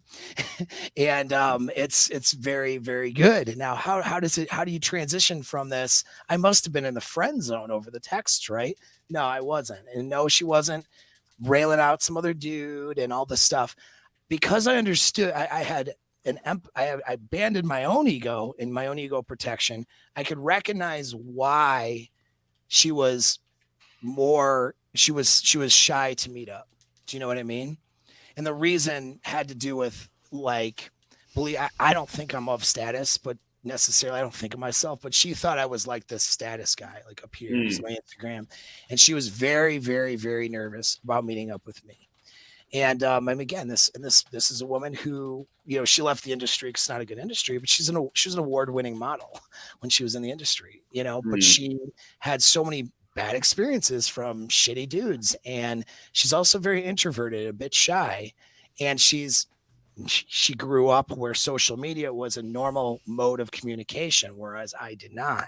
And so a lot of the, you know, well, phones are just for dates, you know, it's not that it's terrible advice, but it's needs to be updated for 2022 when you're dealing with younger girls, because they're used to communication with this device. And so you just have to know how to climb into her mind and her motivations. Is this somebody who is just sort of using me for the attention? Or do I get the signal that she's actually building up the courage to meet up with me, but she's just used to building that attraction over this device? And then can I build that with her over this device? There was, when we met, I joked around and said, maybe we should go get a drink, you know, and get to know each other. And she just looked at me like I was like F you, because really I was taking her to my house. You know what I mean? And so she wanted to go right, just be with me, you know, because we had already gotten to know each other as much as she would feel comfortable with over a device. Now, another girl is going to waste your time and she's actually banging another guy, right? And so how do you know the difference? And you know the difference by getting really good at having empathy and climbing into their mind and recognizing their behavioral cues, you know, and you get that through training, but you also get it through experience, number one. And number two, climbing out of your own head. If you're so focused on what you're doing and whether or not you're going to get rejected, am I saying the right thing, doing the right thing? You can't focus outward and recognize, what is this chick thinking right now? What does this behavior mean? And then be able to work off of that. With one girl, like my girlfriend, yeah, it was 3 weeks of conversation and a lot of texting before a meetup.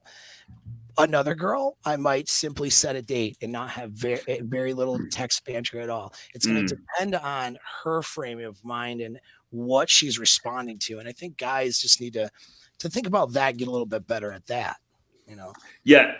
And actually, we're going to come on to this on the final point here, because you made some really interesting points there. But let's just move on to the next one. So number 7, you must be the one who makes decisions on everything, where to go, what to do, where the date's going to be, etc., etc. Now, again, pretty obvious stuff, but there are guys out there who I've heard girls actually complaining about this. So the guys asked her out on a date, and she goes, yeah, cool, I'll come on a date. And then he messages her and says, oh, so where should we go then? And it's like, it's mind-blowing, but you've got to show leadership, because if you don't show leadership, she's just going to look at you like who the hell is this dude, right? Because if you can't even show leadership in terms of picking the bar or wherever you guys are going to meet, then how are you possibly going to show leadership anywhere else? Yeah, it's about setting the tone and taking the lead. And that was one thing that, you know, I had to learn myself. A lot of guys want to ask the chick, well, what do you like to do? Where do you want to go? Because they're trying to make the chick happy. And what you have to realize is that women are natural followers. They want you to make the decisions. And if you just pick the place and pick the time and say, hey, meet me here, all they have to do is say yes. It makes dating so much easier. And a lot of guys just don't realize that. They think that pleasing her is what the go-to is, and that's not it at all. She wants to join you. She wants to join your lifestyle. So invite her to do things that you like to do, and don't ever ask her what she wants to do. Yeah, exactly. That's an important point, because again, this is one of these slightly counterintuitive things, isn't it? Because on the surface, we would think, well, I'll ask her what she wants to do because I'm being considerate and nice, and you know, I want her to have a good time. But ironically, it's actually unattractive, because what she actually wants, for the most part, what she wants is a guy who's going to say, I know a really cool place. Let's go. I'm going to take you there. Meet me at 8 o'clock. She wants an experience. It's not her she fault. wants to step into your world. Yeah. And if you don't know how to build a fun world, she's not going to want to stay there. Yeah, exactly. Troy, I got to bail on you guys. So thank you so much. It's nice seeing you, Paul, everybody else. Good to see you, man. Yeah, for sure. We need to talk soon, man. Yeah, dude. I know. We're like way overdue, bro. Man, I know. Things get so busy. Yeah. But thank you, Troy. I appreciate you guys having me on the panel. If you guys are looking for me, you can find me, RP Thor. I also am doing the Dragon Ship in about 40 minutes. If you guys want to jump over there, certainly take a look. Today, we're going to be talking about swinging wood at any age. Want to find out what that is? Come and see us on RP Thor. Not baseball. We're talking about boners on Thor's channel. Well, let's come and see. You guys are invited to come and throw a link it in up the if you chat. want. Throw a link in our Twitter chat so we know I can get in there. All right, I'll throw it in Twitter. Throw it in there. Good stuff. Absolutely. I'll see you guys later. Thank you. Cheers. Miss you, buddy. Later. See you soon. There we go. And then there was Thor's awesome, dude. So what's the next number here? So we were on 7, and it was this thing about you've got to be the one to make the decisions. Yeah, we you done gotta that. lead. You gotta lead. You got to lead. Yeah. Has anyone else got anything further on that? I mean, it's a pretty obvious. It's just what it is. And when women end up being forced into a leadership position, they end up becoming really cunty. That's a technical term. Because they hate it. They don't like it. They can do it. You know, they can force themselves to do it, but they don't fucking like it. They don't. Yeah, exactly. So the next one, number 8. Okay, and this is more about, and again, there might be some disagreement on this or not. This is more about real life approaching. When you approach, keep it short and sweet. Okay, and the reason for this is Paul Janker actually used to have this is a theory, and he was an early day game sort of guy in New York City back in the early 2000s, and his view was you want to go in there, have a brief conversation with her, flirt a bit, get her phone number, and then get out. And the reason was, guys think, I've got to go in there and got to have a 25-minute conversation and really get to know her and blah, blah, blah. The problem with that is that you can end up tripping over yourself. If you give yourself too much rope, you can hang yourself, right? It's better to be short, sweet, in and out, get the number, leave a bit of mystery, and then leave her wanting more for next time. So what does people think about that? I believe that's great too, because you plant a seed in her head, you built a little bit of a seed of attraction, and then you left. And now you've left her with the seed, and that just keeps building. She keeps thinking about you and let Oh. Hi. Where is everybody? What just fucking happened? Did we lose everybody? No, I'm right here. Oh, you're there. Well, we're on. We got Troy's face. I can only see. He just hit the thing to there select himself, and John. Oh, John just got cut off. John just disappeared. Wait a minute, he's coming back in. The robot dogs came after him. Relax. The robot dogs got John, guys. The robot dogs got John. That was wild. I was worried I was gonna hit the ground. Get him out of here. He's talking too much sense. What was I saying?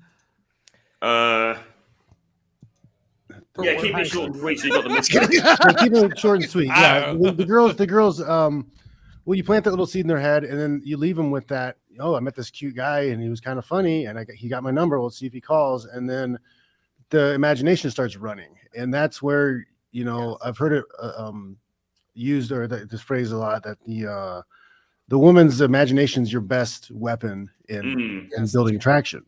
So if you can plant those seeds, you can make her feel those feelings, and you leave her, and you left her quickly.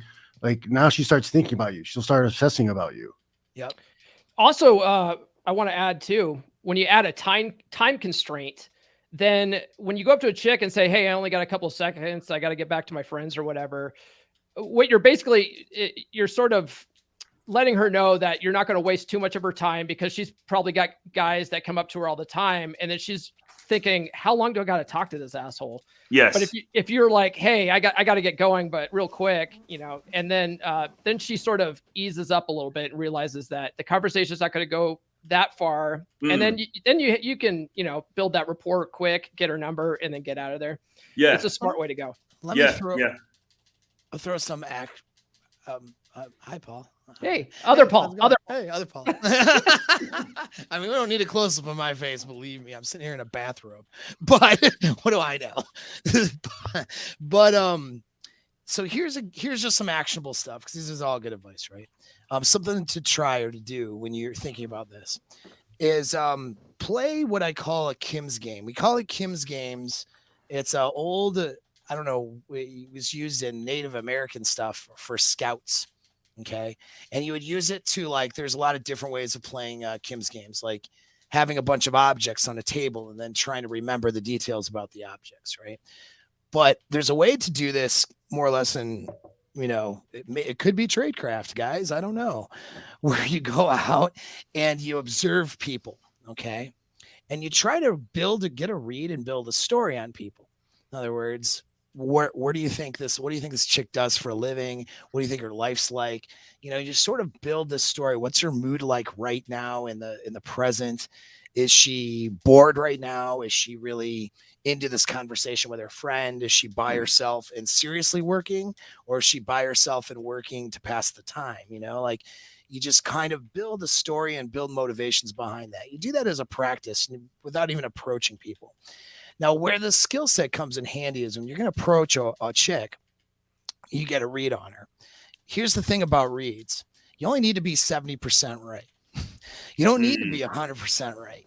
Because if you're 70% right, you're right enough to proceed forward. And if you get corrected, you'll correct sort of your read on her as things go along. And so that will help you in terms of how long do I want to put a time constraint right away? Or do I want to just approach and talk to her like whatever? Or, how am I going to approach? What am I going to say? Am I going to get the number, get out? Am I going to, just talk to her for a little bit and make an instant date, which I've done that a lot too in my history. And so a lot of these things is going to depend on, of course, your goal, your time that you have, but also recognizing what her constraints and her time and where she's at motivationally. So instead of following a hard rule, because putting a time constraint, getting in and getting out, that's a great idea. But sometimes it's a great idea to, spend 5-10 minutes. Sometimes you can turn something into an instant date, and so which way do you go? Well, that's going to depend on where she's at. And you only can recognize that by being able to gauge her motivations, get a good read on her. So practice that, guys, to help you out. Yeah, no, for sure. And a bit of flexibility with all of this stuff is important because, often, and I've been guilty of this in the past, you can read a rule or hear a rule online. You think, right, this is it. This is the diecast thing. I've got to follow this. And actually, calibration is the most important thing. And getting a read on her and what she's feeling. I do think the false time constraint or the time constraint thing is good when you first go in there, because particularly if you're meeting somebody in public and, she's like, oh, Jesus, this guy's come over. Is he going to be here for all the, the rest of the night? And I'm just going to get monopolized by this dude. You want to make it so that there's a bit of a get out here. It's like, listen, I've only got a couple of minutes, but I had to come over and say something because you look really nice. It gives that get out clause. Now, it might be that you end up spending the rest of the evening with her, but you want to, at the beginning, you want to give this impression that, you're not going to be hogging her attention. The next one is number 9. Don't act overly impressed by her. Okay. And this is something that happens a lot with approach, but it could also actually happen on the dating apps as well. When you first meet the woman and she's, guys will often do this. I've seen a lot of guys doing this over the summer. We were training. So he talks to the girl. So what do you do? She's like, oh, I work in McDonald's. Oh, wow, really? McDonald's? Oh, great. And they're nodding, like that nodding dog, or she's like, yeah, well, I'm kind of at college. I kind of dropped out of college. I'm not doing much at the moment. Oh, really? Oh, cool. Don't be blown away by everything she says. Don't be overly impressed by her. A classic thing is if she says something that is sort of high value, like she says, oh, actually, I'm a model. And then the guy's like, oh my God, wow, you're a model. That's amazing. Woo. Don't be too impressed by anything. You should be appraising of her, right? It should be like, oh, okay, that's cool. But what else do you do? What else? It's always questioning. It's always appraising. You're not too just blown away by everything that she says, all right? Because it just comes off as chody. It comes off as needy. It's not really attractive because, again, if you're this super high value guy, are you really going to be impressed by the fact that she works in a fast food outlet or even that she does a bit of modeling? Like, okay, fine, great. What else do you do? What else is good about you? It goes back to putting them on pedestals, and you sort of want to reframe that to where she's qualifying herself to you and not in reverse. That's all I gotta say about that. Yeah, no, you're right. I just want that secret chicken nugget recipe. Tell me about your job, lady. But nag it a bit. A little nag never hurts anybody. McDonald's. Starbucks. Did you start mopping the floors and next week is the fries? Like, what's going on? I need a floor cleaned right now. I could use your expertise, madam. You want to come over and see my fish? Like, have fun with this. Why are you taking anything seriously? They don't care about the words. It's all status. Playfulness is super important. Messing around with it, not being too serious. Because if you're too serious, being too serious, too logical, too linear, it's like, oh, right, okay, so what position do you have in McDonald's? Do you have three stars or 4? And the model, just call her a hand model. They hate that. Yeah. Oh, a hand model, cool. Yeah. So no, being playful, messing around a bit, is super, super key. But I mean, I think the reason, like particularly guys who do daytime approach, who do day game, they go out and they're just grateful that the girl's talking to him and giving him the time of day. And then she says something, she gives him something like, oh, I work in McDonald's. They're like, oh, right. And they pretend to be enthusiastic about everything, even things that aren't worth being enthusiastic about, because they're just so keen to keep her there talking to him. All right. And again, what are you signaling when you do that behavior? You're signaling that this doesn't happen to you a lot. You don't get attractive girls talking to you a lot.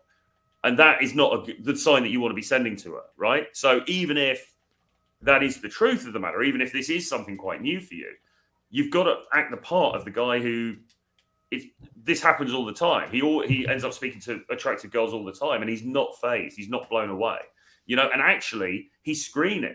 He's looking for a girl who, yeah, she's attractive, she's pretty, but what else is good about her? Does she have a good character? Do you guys have similar values or similar interests? All right. You're not just this easy guy that's just going to go with anybody. Yep. So that's it on that one. And then, right, number 10, pretty straightforward.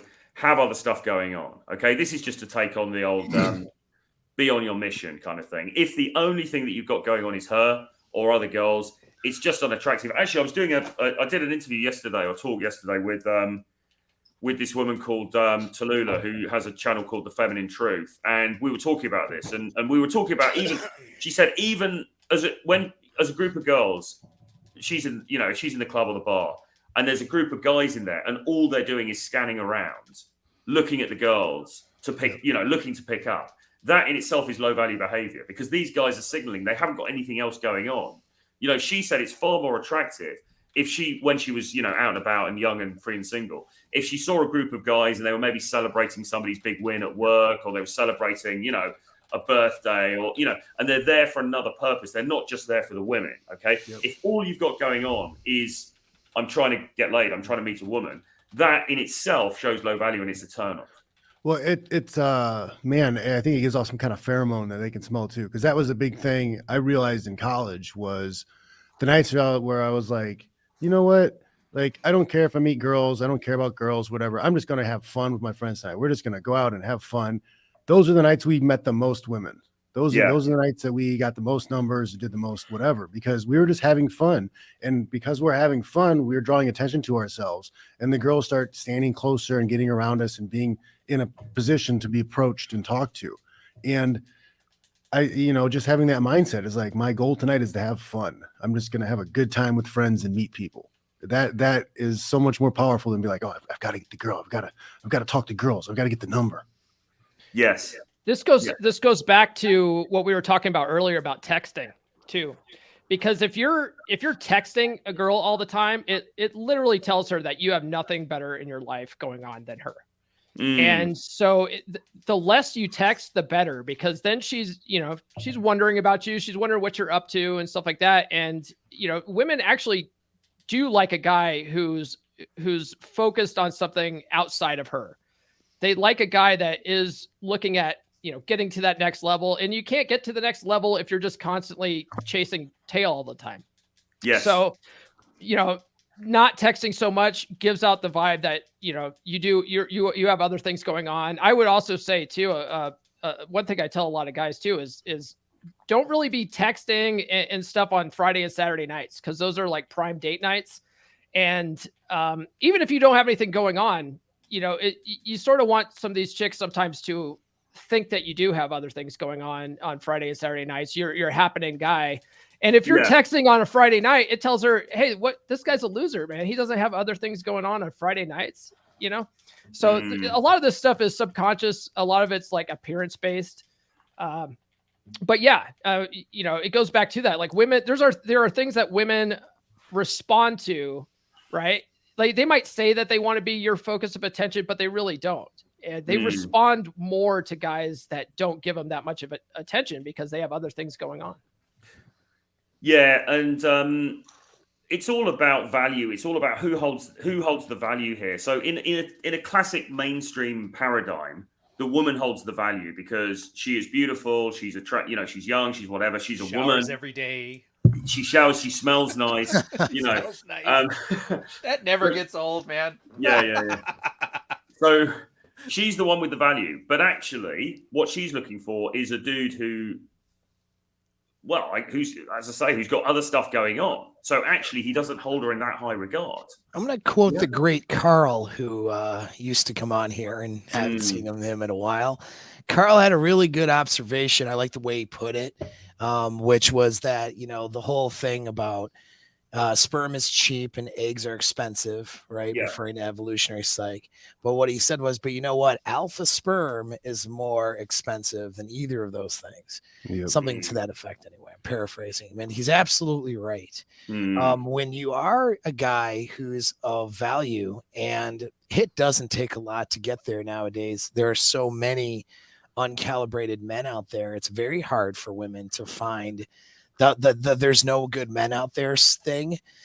I understand why a lot of women say that. It's not just 35-year-old 45-year-old post-wall bitchy Western women anymore, because younger girls even are struggling finding a guy who has his shit together. And I don't just mean financially, but it means socially, and how to just talk to her in a way that's not annoying, you know what I mean, and not simpy, or not like jerking super. I'm trying so hard to be super alpha. Like just being a freaking normal person, like having normal conversation is something that the bar is pretty low nowadays, and so you guys should capitalize on that. You know? Yeah, and it's getting worse, or it's not getting any easier for guys or any better for the women out there, because we're now all online so much. People aren't practicing the social skills, so it's just building up on itself. So actually, there's a big opportunity here for dudes, because if you can get out there, practice talking to people, being social, that's putting you really in the top category of guys. Yeah, absolutely. in the current market. So we're coming up to the end now. So number 11, and this might be slightly contentious, I've put don't ask, don't tell. And what I mean by that, and this is in the early stages of the relationship. Right? Don't tell her you're gay. All right, Roger. Exactly. Let that come out. Let that come out later, just naturally. Yeah. No, all right. But, guess what? Basically, no. What I mean by that is, in the early stages of the whatever, you know, you're dating, blah blah blah.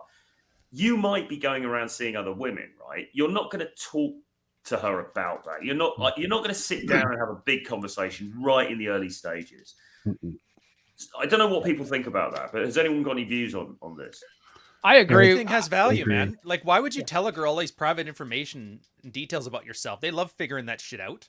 Yeah. So if there's something about you that might be worth knowing, or something that might turn her on, or something that might turn her off, just think to yourself, it's like, why am I telling her? What do I need from her? Most guys, it's validation. I want her to think I'm better than I am.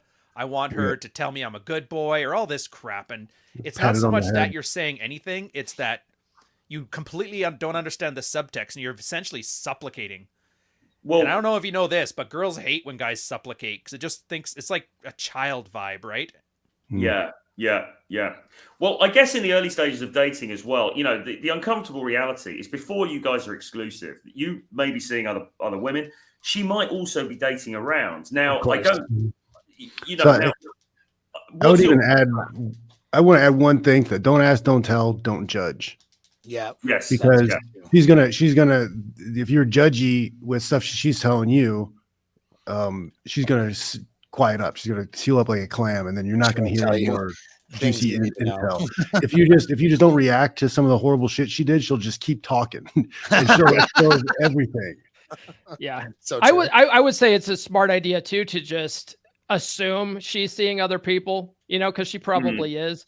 Yeah. And you know, chicks, you know, like we've talked about pre-selection, before, and one of the things that you can do with this is let the hamster wheel work in your favor. So, if she asks if you're seeing other chicks, like, don't give her a yes, I am, because whatever. I go to the farm every Saturday. Yeah. You're just like, I got room for one more or whatever.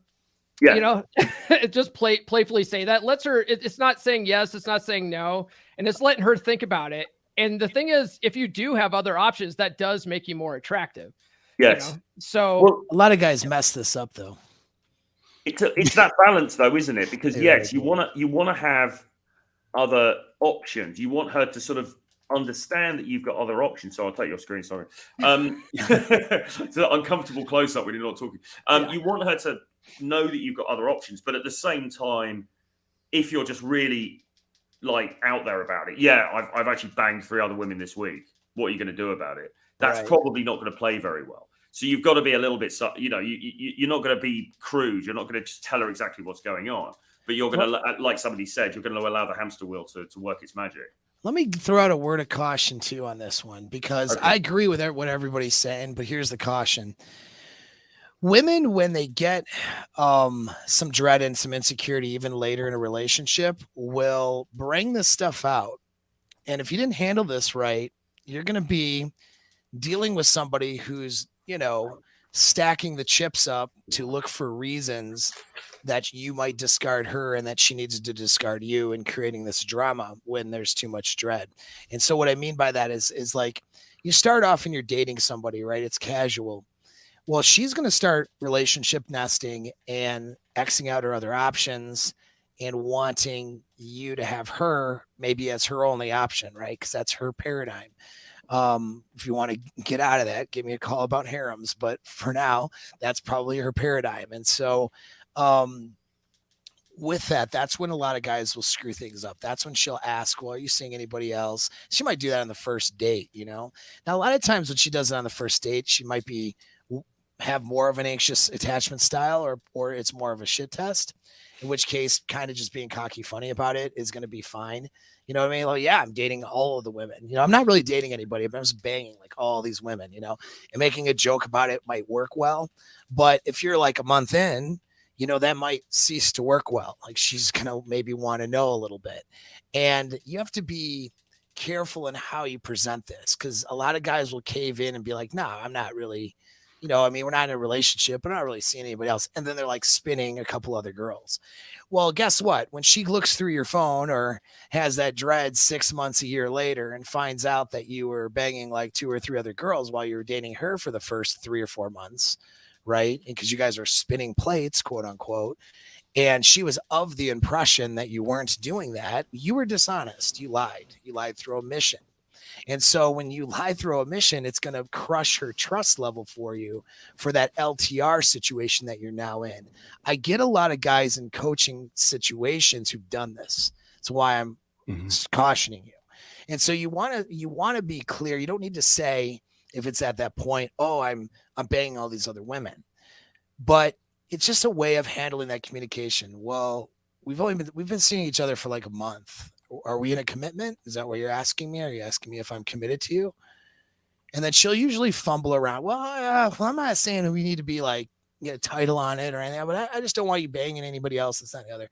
And then you just say, listen, I'm not, we're not in a commitment, but right now I'm not serious. I'm not serious with anybody else. You are my focus, or I wouldn't be sitting here with you. But I'm not going to sit here and say my options are closed because we're not in a commitment. And that's just where we're at right now. And we can revisit that after a few months. It'll be fine. And that's kind of just how you more or less dissuade that. If she finds out later, okay, you were seeing other girls and stuff, she might be mad or disappointed, but she's not going to feel like, you know what I mean, she was lied to quite so bad. And it may even get to a point where you say, listen, I'm open to dating other women, and I'm not going to disclose if I am or not, because that would put me in a committed situation with you. And that's not where we're at right now, and you may lose the girl with that, but better to lose her early than to lose her later after you've invested a lot. So you guys got to toe this line a lot more carefully once you get into not the initial dating, because that's what everyone focuses on, because that's the easy one, right? We can all say that on the internet. It's easy. The harder one, which is going to depend on the girl, it's going to depend on a lot of different things, is when you're between dating to actual committed relationship, where she's going to want this commitment too early, and she's going to probably try to manipulate you into it. And so you want to make sure you have hard boundaries. And it may come down to you saying, yeah, like, listen, I'm not going to sit here and disclose whether I've seen other women or am, because we're not in a commitment. It's just not where we're at right now. And if that's, you're not okay with that, I'm sorry. I'm taking my time and being very selective with who I give a commitment to. She might get mad and not talk to you for a week, but better to have that than 6 months later.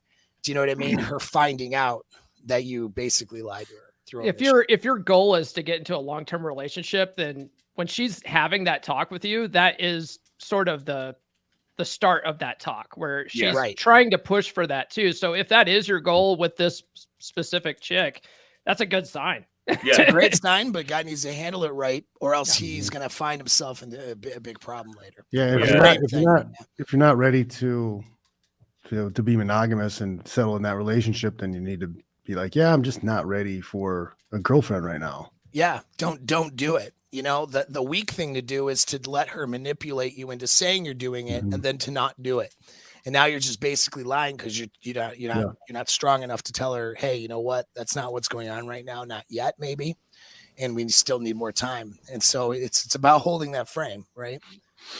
Yeah, for sure. And I think there's a piece about communication here, and there's a piece about boundaries, both of which are a much bigger conversation than we've got time for now. And actually, I know Paul, I mean, actually all the guys on this panel, but I know Paul, Apex Mindset, you talk about this stuff a lot, don't you? You know, holding frame, like having strong boundaries and also good communication skills, super important in negotiating that not awkward, but that tricky bit at the beginning of a relationship when you guys are getting towards something a little bit more, well, exclusive.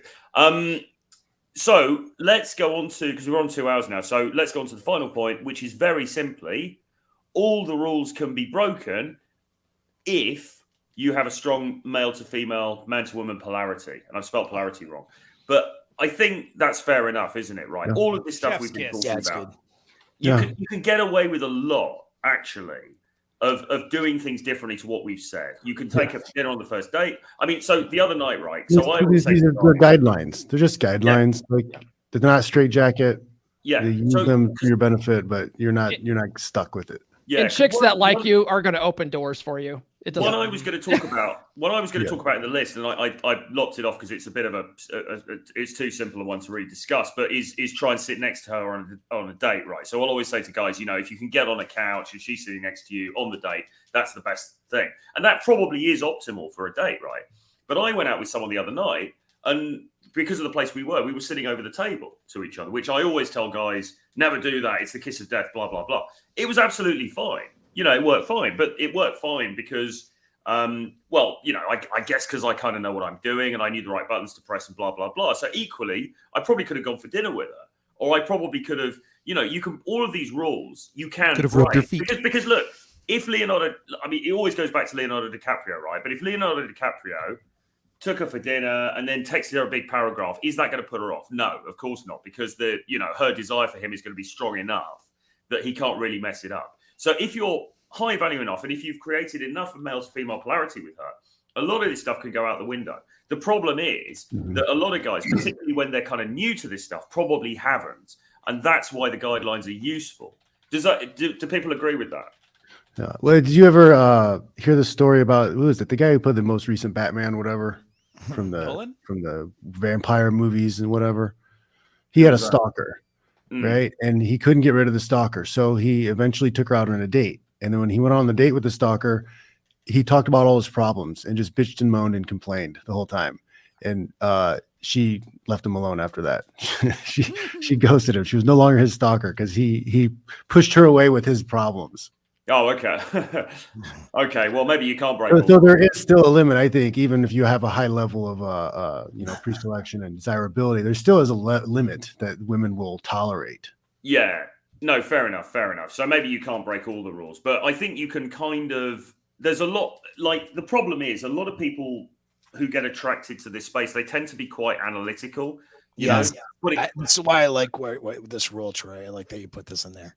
Yeah, you know, I'm trying to put this politely, but a lot of us tend to be quite, quite analytical, quite sort of. Yeah, you bunch of retards. No. And,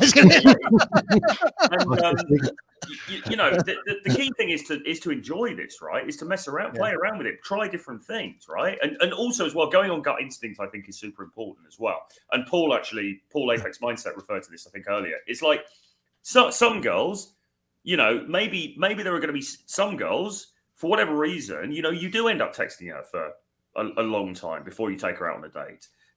Some girls, God forbid, you could even go on, if you wanted to, you could go on 4 or 5 dates with before anything happens, right? That's perfectly fine. It comes down to how much do I like her? How much, really being completely honest with myself, how much genuine desire do I think is coming from her? And is this worth it? If you're really into her and you think there's a vibe there, but it's just going to take a bit longer, I mean, why not, right? I mean, it's your decision. The danger for guys who are less experienced, though, is that you end up getting into some long drawn out thing where actually she never really wanted you in the first place. She's just going for the attention, and you get taken for a ride. But when you've got a bit more experience and you know that male to female polarity is there, you can break the rules with impunity. Absolutely, yeah, and that goes back to the empathy aspect. You understanding her motivations because you're skilled enough to not be focused on yourself. You're not, you're unconsciously competent enough where now you can focus outward and recognize where she's at, her motivations and her emotions, and then play off that to move things along to where you want it to go and lead it in that direction. And that will lead, it leads to a lot of rule breaking, so to speak. And that's where you want to get to that point where you're not following hard, fast rules or more guidelines. And it depends on you and this other person and this social interaction that you're having with them. Yeah, I mean, it's kind of like there's a lot of things on the internet, and we're proliferating this in a way because we're in this space. But there's a lot of stuff on the internet that gets talked about. Oh, it's beta to do that. Don't do this. Don't do that. That's what beta males do. If you're an alpha, this is what you would do. And actually, in the real world, you can disregard a lot of that crap. Yeah. Wait, so you're saying cooking's not a low ROI activity, and I shouldn't do CPR on a man because I'm gay? You can even cook for her. All my wisdom gone. A lot of things that guys don't realize too is if you're so hard and fast with these rules and techniques, like chicks can see through that when you're not being natural and not being, sort of, it's not a part of who you are. And you end up just coming across as a geek with techniques. And that's not where you want to be. Well, you want to make this a part of your natural behavior. Yeah, true. I mean, a classic example of this is the age-old argument. Sorry, the classic example of this is an age-old argument about should you buy her drinks or not. And there used to be this thing. This is an old mystery method thing. You're in the bar, don't buy her drinks because it looks like you're supplicating. Okay. Now, actually, I don't agree with that, but regardless, it would end up with guys getting into these ridiculous arguments with girls like, no, I'm not going to buy the drinks. And she's like, why not? And then, and then you get into this fucking ridiculous, stupid argument about the fact you're justifying why you're not going to buy her drinks, which is completely counterproductive. It's not going to get you anywhere nearer to the end goal that you want. Just buy the damn drinks, right? It's this being too slavish to the rules because you've read them online somewhere and you think, oh, that guru's he's whatever, so I'm going to follow this guy to the left. All these guys think like they're the only one reading the same bullshit on the internet. You know what I mean? Like, they forget the rule too. Why that law exists? It was because of those girls that walk up, ask to buy a drink, then take it to their friends. Exactly. They were supposed to deal with that. And they just and typical. Turn the autism up to 12, take it overly literally, and now it's like you give a girl water, you might as well just kill yourself. Like whatever. Yeah. It's a gauge of like desire. If like you're talking to a girl, you meet a girl and she generally seems interested in you, then your body language is telling you that she's into you, then like no big deal buying a drink. Who cares? But like if you have some girl who's just talking to you because she wants a free drink, like you have to be able to determine who those people are. Yeah. And if you can't afford a drink, maybe you need to work on your career a little bit, come on, it's just a drink. I think, I think a lot of that stuff, particularly drinks, but even things like getting them Ubers and things like this, I think there was always this impression that, oh, you can't ever spend any money in the early stages because otherwise it's going to be supplication, it's beta, blah blah blah. I don't really think that's the case, because look, if you are genuinely that high value guy, and I'm not talking about you have to be a multimillionaire, but if you've got things together, you've got money coming in, blah blah blah, you're not going to be that worried about that crap. You're not trying to buy her, but because you bought her a gin and tonic or you got her a lift home in an Uber, right? It's not you're trying to impress her with that. It's just that you're a decent, that's just part of what you do as a guy. It doesn't mean you're a super nice guy. It's just like, no, I don't even think about that stuff. It's just, it means nothing to me. I'll buy a couple of drinks. So what? That's not So I think guys can get hung up on this minutiae, and it actually they end up shooting themselves in the foot. Oh, and yeah. actually spoiling their chances. Well, like they're that dork who's like, well, maybe how about you buy me a drink? Yeah. Yeah, like how many times that's happened in the bar with a dork? Like, it's like the 12th time she's heard it that month, and the guys think they're being smooth because they read some story about some girl who was just trying, whatever. Right, some field report. It's just like, good Lord. Exactly. Well, look, I mean, anyway, so the message is those are all the rules, and now forget all of the rules. That's basically what we're saying here. So so anyway, look, it's been there are no rules. Yeah, there are no rules really. You're right. There's no rules really. There are certainly things that I think the key thing that to come out of this, and maybe you guys we'll go around the panel. Maybe you guys can just give a final thought. I think the key thing for me to come out of this is just don't put her on a pedestal, and don't act like you're just blown away by her and she's got all the power, right? You're on your purpose. Yes, you want her. You don't need her. You're not shy. You're not inhibited about communicating to her that, yes, you find her desirable. Of course, you'd like to spend time with her. But look, if she doesn't want to play ball, that's fine. You're just going to carry on with your life because you've got ultimately a more important mission to focus on than her. So don't simp. But at the same time, don't be some tight ass who won't even buy her like a vodka and Coke at the bar. All right. So anyway, with that being said, let's go around and everyone can just maybe give a final thought and then just tell the guys where they can find you and what you're up to. So, Paul, should we kick off?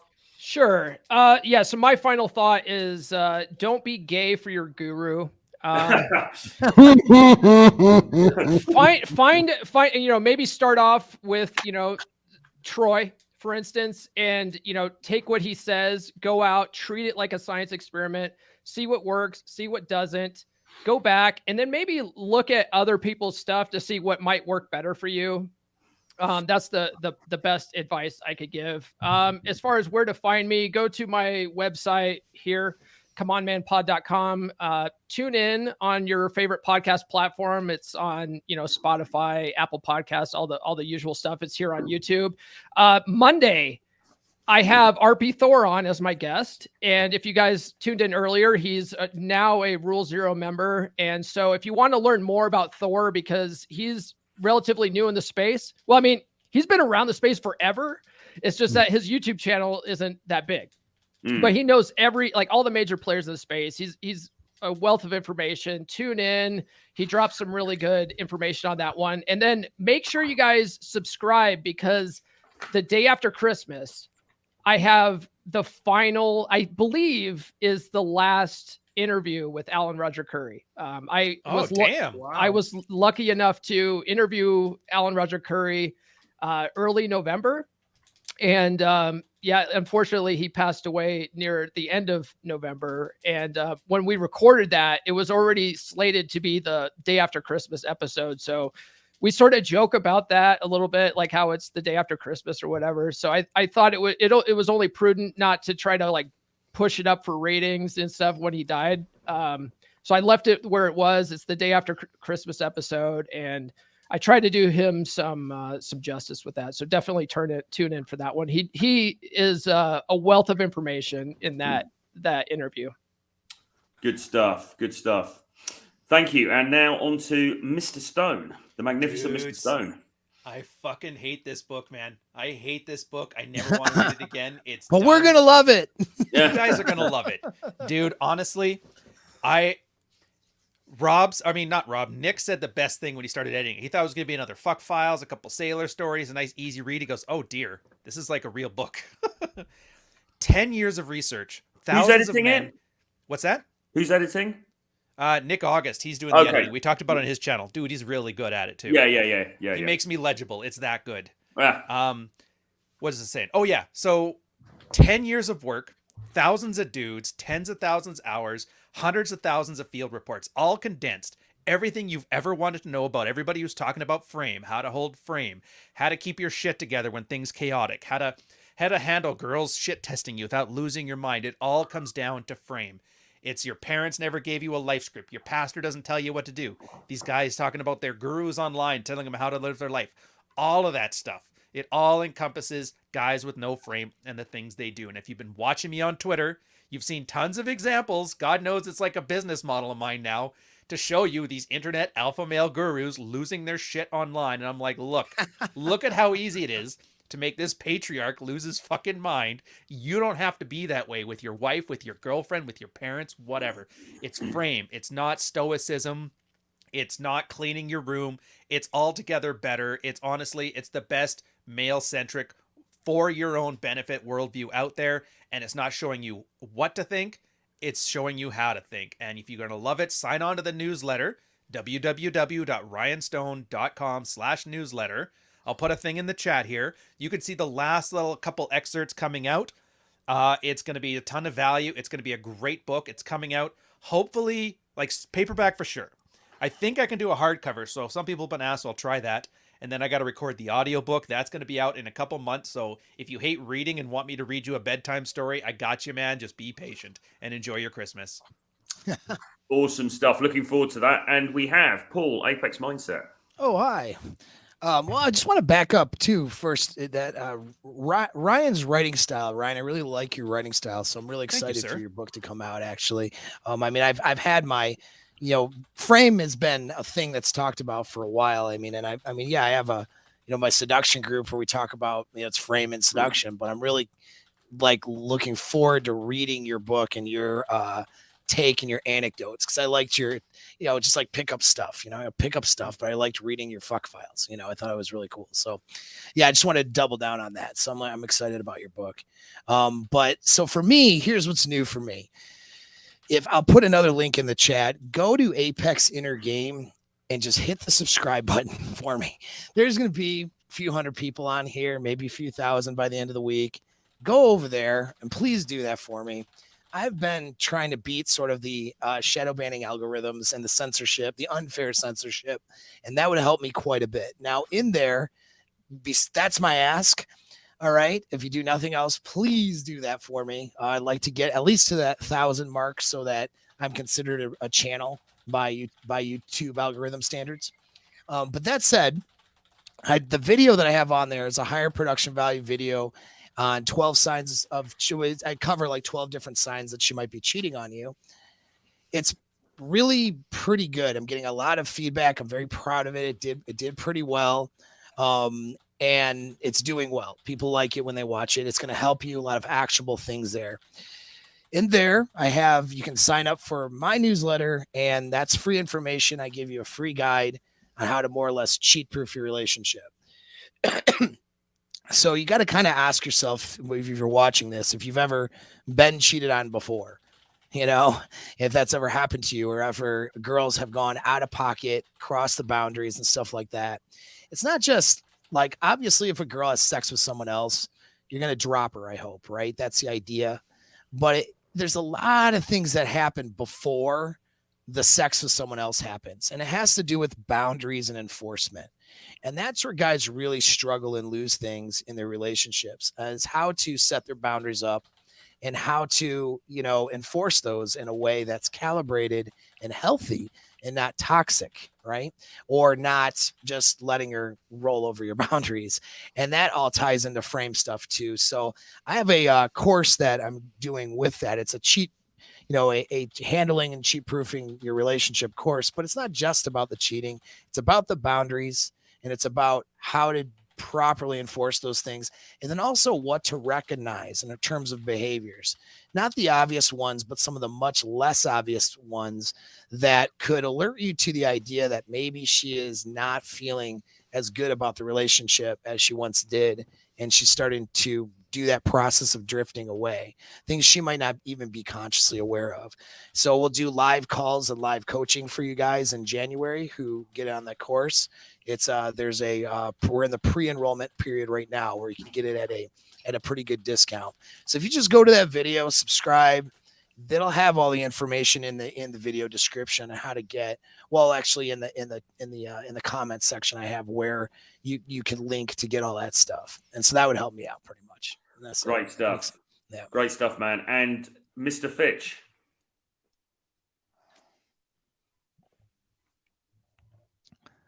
John's muted. I think you're muted. You're muted. There we go. That was muted. Go to johnfish.net and sign up for the newsletter. John Fish Knows Nothing, my podcast. I live stream Sunday nights at 7 p.m. on the left coast. There's some fights today, some UFC fights today. I'll be watching and talking about that tomorrow. And I'll come up with some other topic because I think there's only one fight card today, so I probably won't have a ton of stuff to talk about. So come and check it out. Maybe I'll do a free consultation after I'm done talking about the fights. But check that out. Subscribe to all my stuff. And I got fitness programs. If you're in the Bay Area, I'm teaching self-defense fighting classes here, privates, small groups, seminars. Reach out. I'm available. I'll teach you the dark arts. Great stuff, man. Great stuff. And finally, Troy Francis, the online dating guru with the most receipts from Loughborough car park around the back of KFC. 7,000 lays. Receipts are here if you want to check them out. Obviously, subscribe to this channel if you haven't already.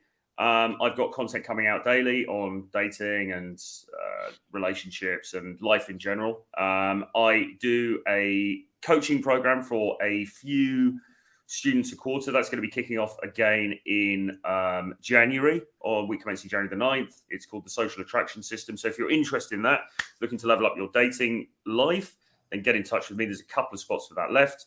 Aside from that, you can get my books on the link, which is in the description below this video. I've got a collection of 11 books called Renegade Dating Blueprint, which I'm sure you will find very helpful and very enjoyable. And just stay tuned. More content coming out next week in the run up to Christmas. All right, guys. Thanks ever so much. It's been a really great episode. I think we've got into a lot of like really common sense stuff, but actually quite useful, actionable stuff that people need to be reminded about. So thanks everybody for chipping in. It's been a great show. To all the viewers out there, thank you for supporting us this year. Have a fantastic Merry Christmas. And we are going to be back soon. We're going to be back. Is next week Christmas Day or is Christmas Eve, isn't it? No, Christmas it's Sunday. Eve. So Christmas Eve. So I guess I'm not sure who's running it next week, but I think Thor's up. I don't know. I don't know if he's up for doing it on Christmas Eve. That's the question, right? Does anyone want to work on Christmas Eve? We'll figure it out. We'll sort that out behind the scenes, and you guys will let you know on social media. Get some nice hot apple toadies and drink those and do a show. Exactly. The Blitzed episode. Get smashed and put on my Christmas sweaters. Yeah. Oh, yeah. I mean, You go to these receipts, Big Bertha around the back of the Weatherspoons in Loughborough.